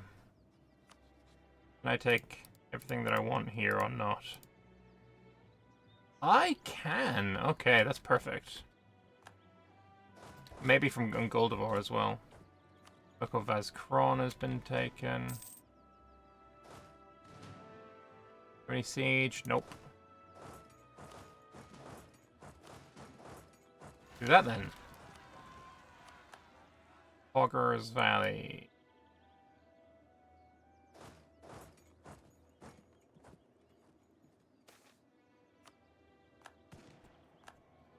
Wait, did I abandon Darkscale? And it's still not sieged? Motherfucker. Thought I'd finished that off.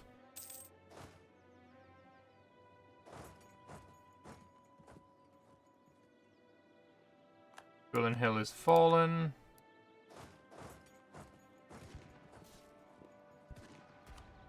So is Chain Quarry. Very nice. Can I full piece out on Orghelovar now, I wonder? I can! Very nice. We are very close to making this northern area all my map color as well.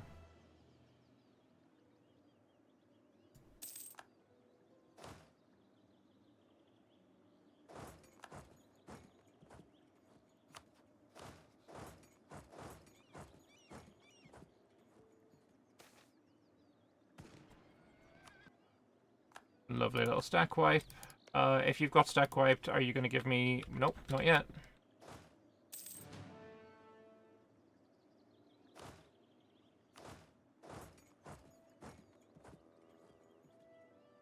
Alright. Another waiting game. Castle Hill area. Oh, nice, yes, the irrigation. That'll be this one, because it's all now grain.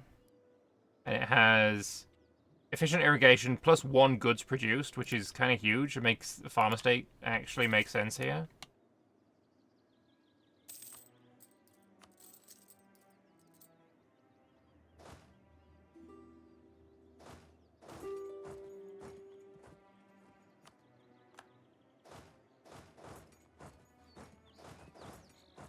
Alright, that should be the end of that war. Surely you now want to give me what I want. You do, and your money. I mean, I don't need your money, let's be honest. It's fine. I'll take most of it, though. Yes, and the caves are now colored in as well. That's beautiful. This is clearly all just a map prettifying project.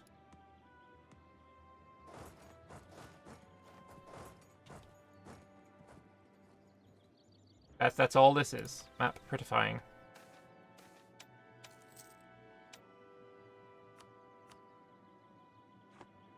I will not pay off another loan because I haven't got there yet.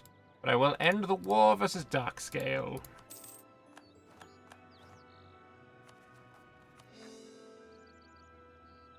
Going beautifully, wouldn't you agree? My map name is actually all the way up here now. But yeah, I need to go to war with Kugdir. They will bring in the Counts League, so I can take that province from them. They'll also bring in Crack Doomvror, though I imagine Crack is...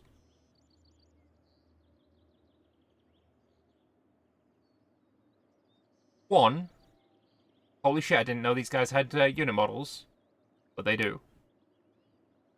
2, how the fuck did this do this?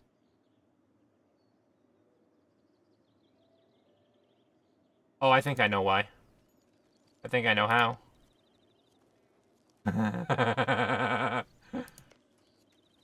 Because they have arrived over here.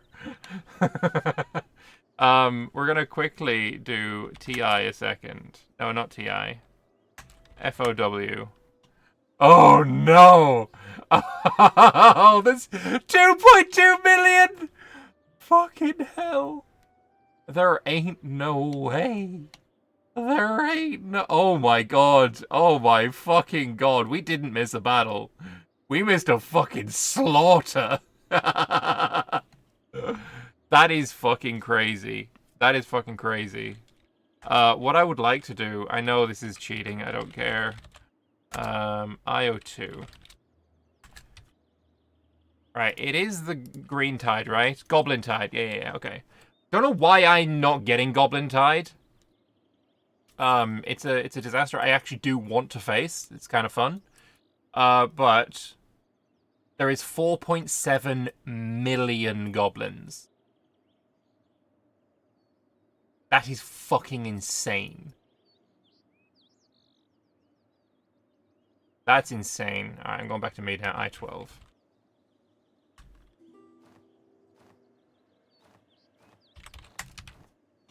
That's insane how many we just saw. Could I even fight them? I got 500,000 of my own. So if every one of my guys and every one of their guys got into the same battle, I would not be stack wiped. By the way, Segdir's mine, just so they're aware.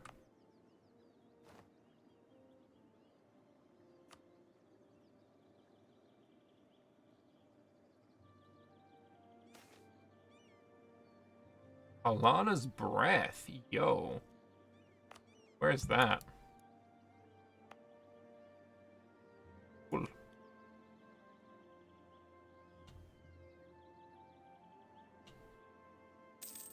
Yeah, why am I not getting Goblin Tide, by the way? Is it because I didn't have the modifiers needed? Do I need to go back to war with Grombar so that I can get up here and actually fight their Goblin Tide?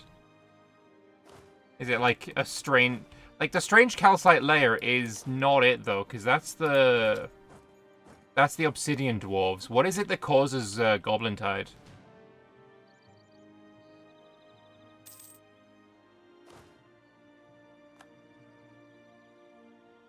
Old hold? I don't think I had any old hold.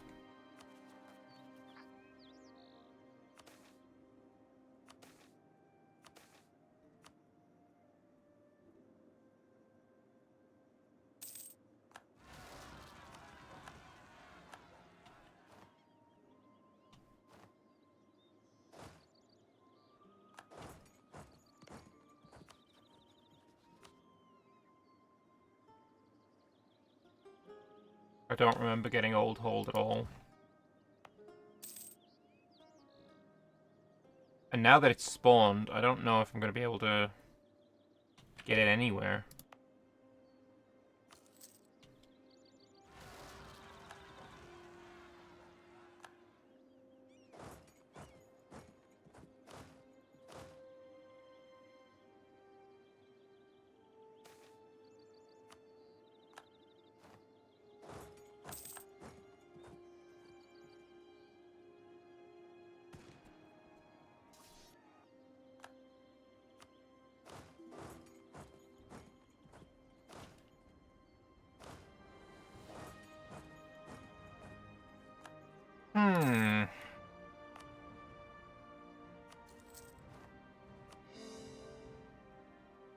Yeah, where am I going to be able to get old hold? Unless I take it from another old hold that's already there.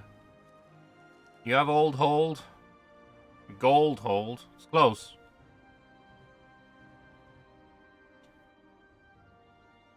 I think it's only dwarves that start in a hold? Really? Okay, I didn't know that. Enlightenment has not fired yet. It's 1700, so we're 5 years away from it anyway. Province governing cost in a bunch of places, against some production in a bunch of places. Very cool.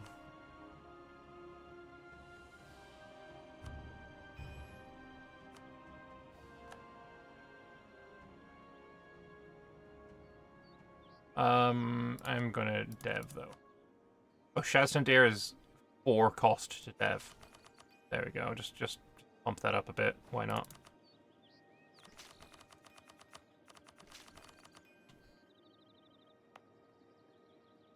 I think you probably dig now.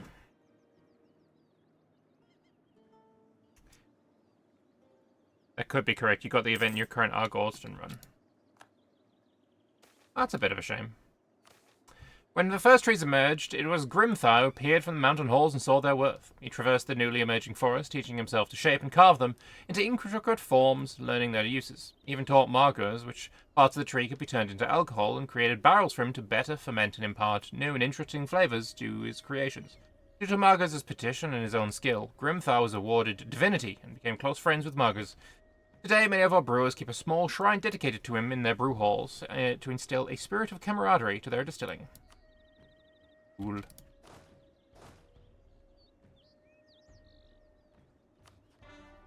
I feel like I just go to war with Grombar again at some point.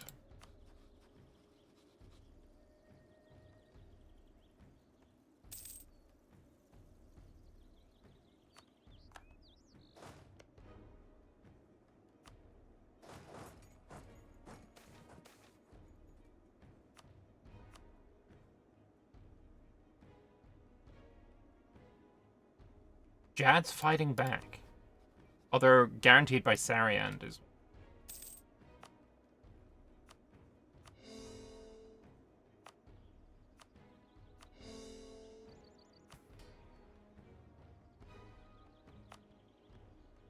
pay off the rest of my debt.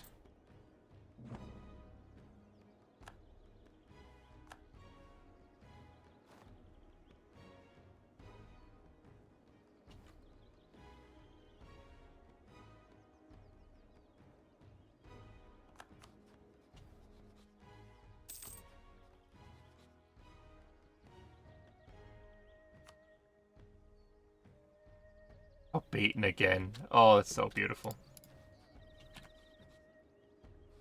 Maybe I send him an alliance just so I can see him.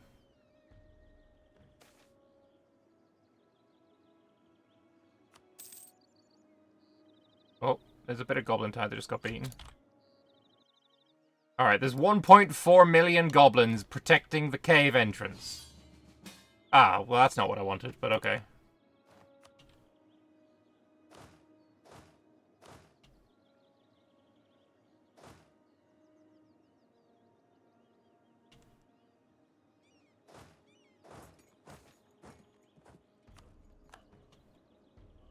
I didn't want to help you, I just wanted to see you die. Would have been funny.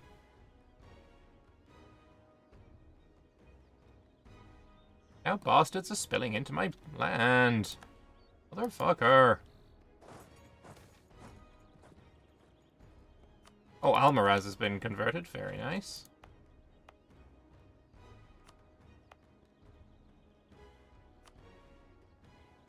High Assembly of Almaraz. Diplo rep can create client states. So fucking terrible.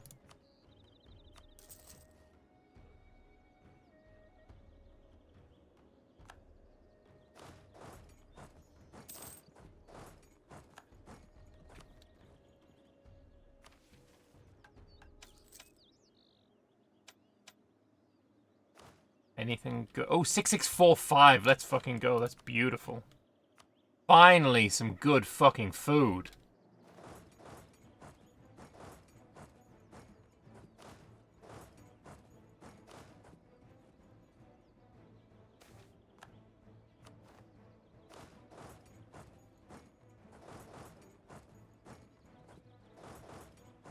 Look at that. Look at that fight there. Goblins are winning at the moment. But I mean, there is 2.8 million there. And the goblins... Oh! Oh! I don't want to be there! I don't want to be there! I want to be here! I want to be here! I don't want to be there! Ah! Ah! That's fucked. That's so fucked.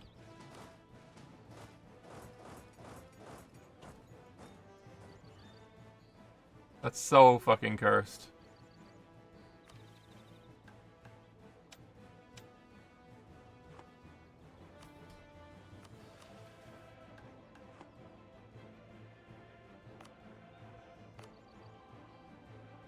The bank.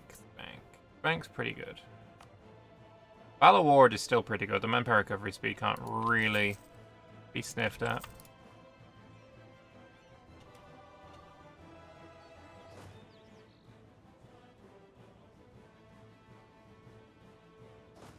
Like if I march in with anything less than 260,000, my army dies. Gets stack wiped.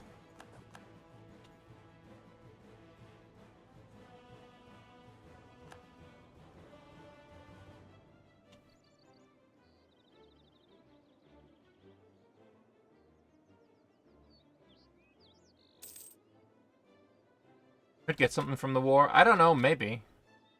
It depends. Let's have a look. Yeah? Maybe. I mean, that's theirs, so they're never going to give me that. They're never going to give me that. And they want all this. Yeah.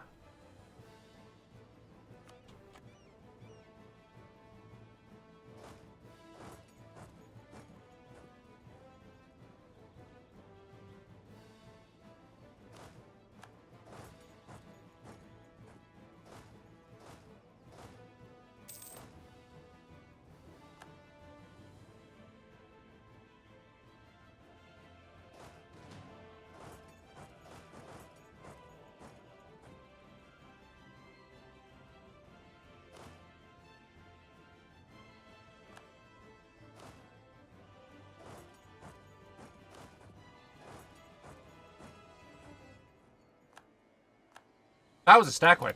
I'll take stack wipes. I like stack wipes.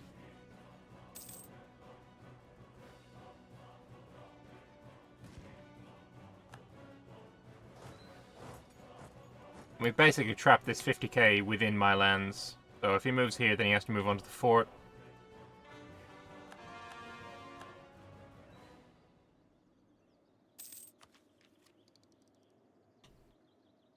I'm tempted to try and help him out.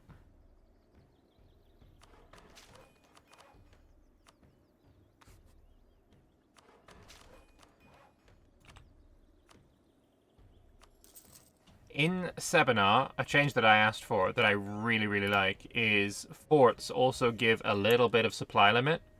This is a supply limit of 64 on this province, whereas, you know, 7 dev shithole here is 38. Not got a fort. I really like that change.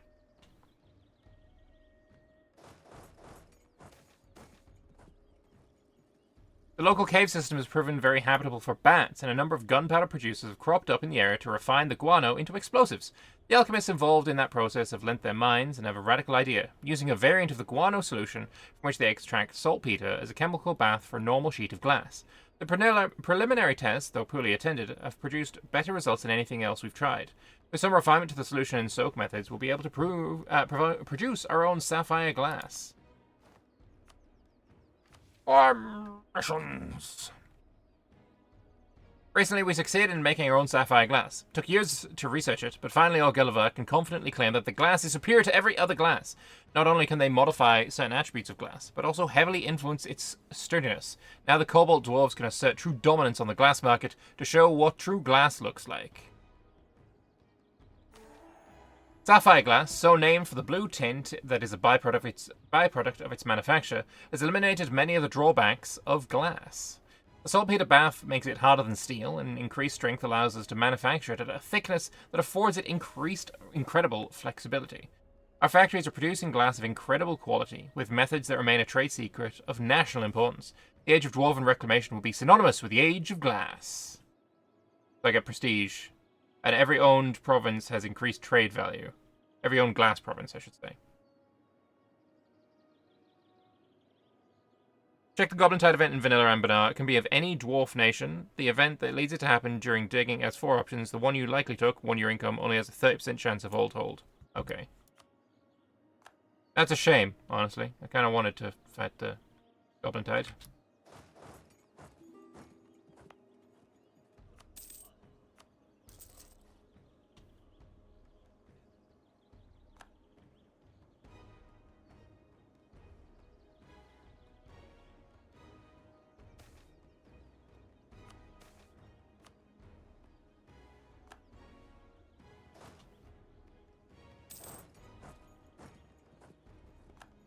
I'm gonna try and fight this.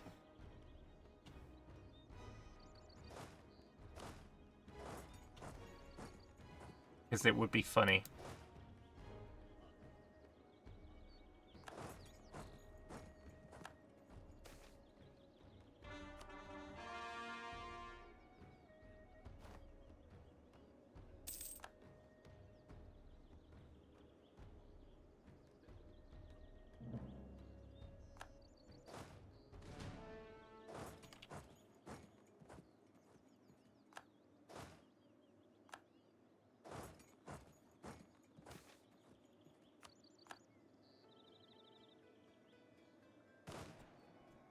I think I probably win on morale.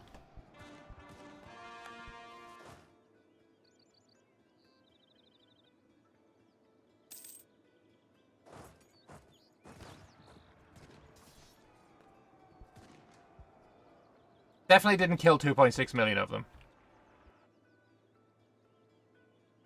Easy dub.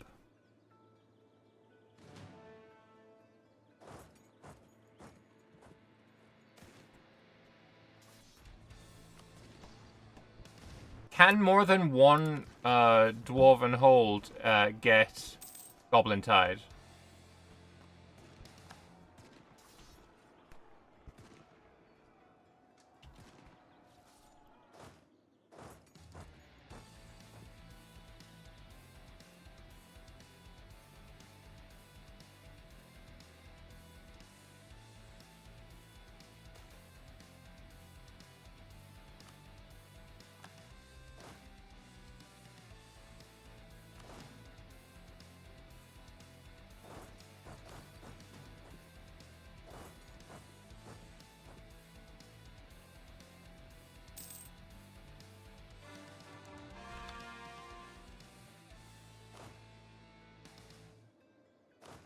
Alright.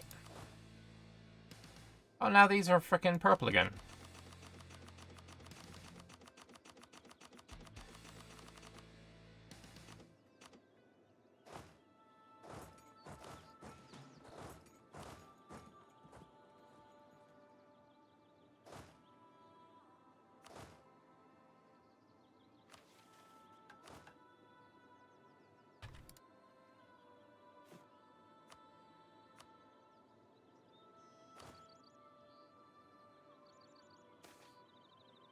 The future of science! Or the unthinkable. I'm going to do the unthinkable. That's going to be the next one.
Alright, that'll do it.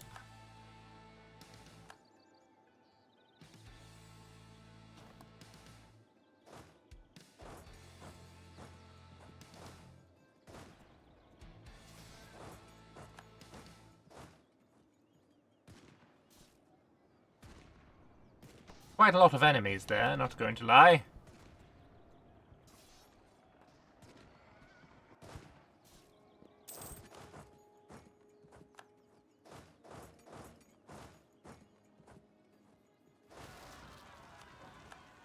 Not helpful. What's the modifiers for the rail after it's upgraded? Fully upgraded is that 20% dev cost, some trade power supply limit, friendly movement speed, institution spread, province governing cost, and statewide governing cost. But the state maintenance goes way up. But honestly, very, very worth.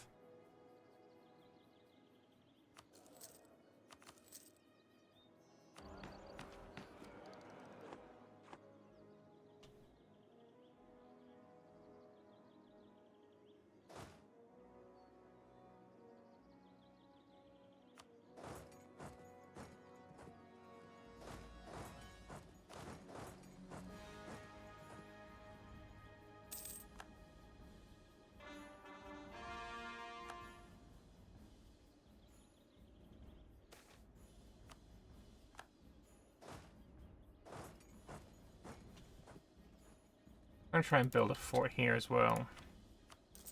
Probably be a good idea.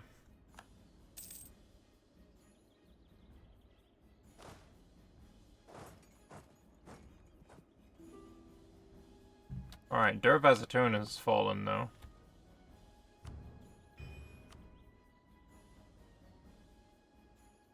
Artillery levels versus 4 is pretty nice.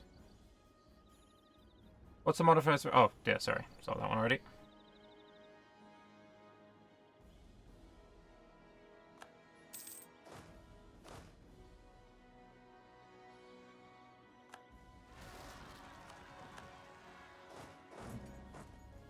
Oh, there's the piece.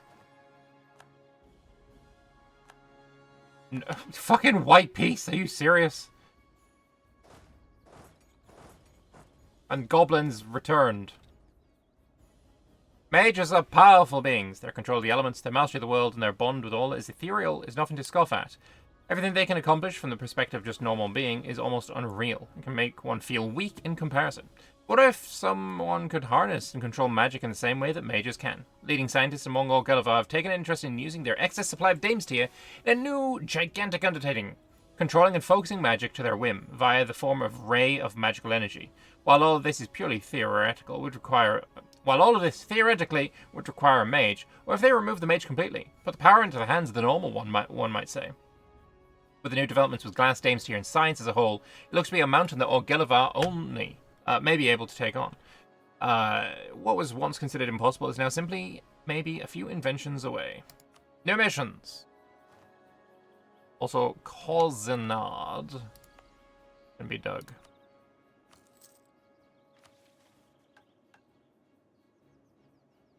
Our newest goals require extensive planning and investment and need the brightest minds from across Halan. Orghelovar is already renowned as a nation of science, but to many this will be considered madness. Still, plans must be written and theories tested. Beginning preparations for this endeavour will surely hinder progress elsewhere, but the future waits for no one. Oh boy! Do I need to take tech soon? No. I need Orghelovar to have 2 manufactories and be a level 9 dig, and I need to be prosperous. That's probably already all done. Diplo skill level 5 easy. Loyalty 60 on artificers. Mother of shit.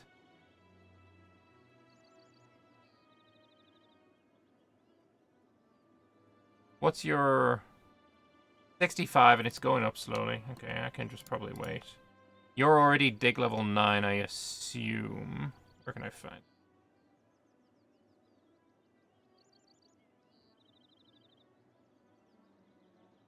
So many fucking modifiers.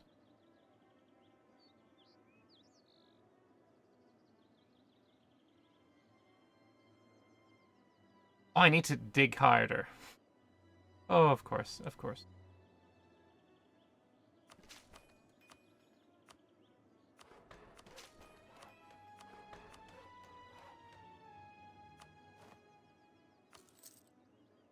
Alright, dig harder. And then, yeah, I need the artificers to get happier, but that takes fucking forever. And then this one... Yeah, Diplo skill of 5. This one, Orghelovar. 2 manufactories. I'm pretty sure I do have 2 manufactories, right? Yeah, I got the soldiers' households, and I have the mill. So we're good on that. So we just need it to dig. And the artificers to be happy, and then we're good.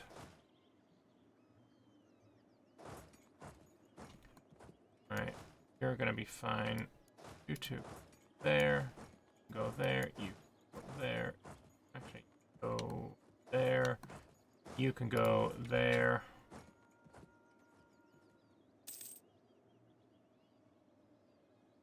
Leave it at that.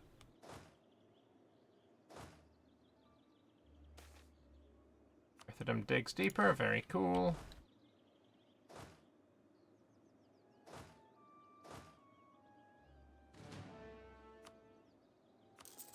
Oh shit, that's not what I wanted to do at all.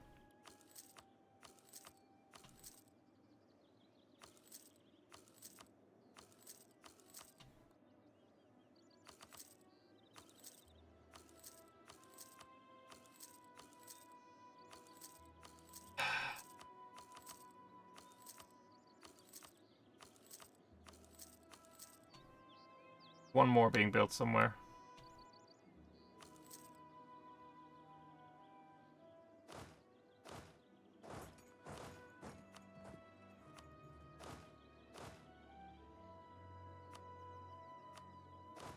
Need to get everyone drilling.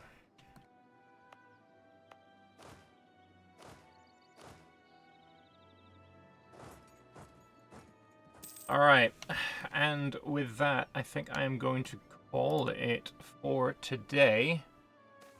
Soft rock, easy tickable, right? I wanted the old hold, motherfucker. That's the one I wanted. But I'm sure we'll get there eventually. But, yeah, I have had fun. I hope you guys have had fun too. We'll be continuing this probably on Tuesday. If everything goes plan and such. But yeah, Tuesday is the most likely day for it. But yeah, I hope you guys have enjoyed today. I will see you then.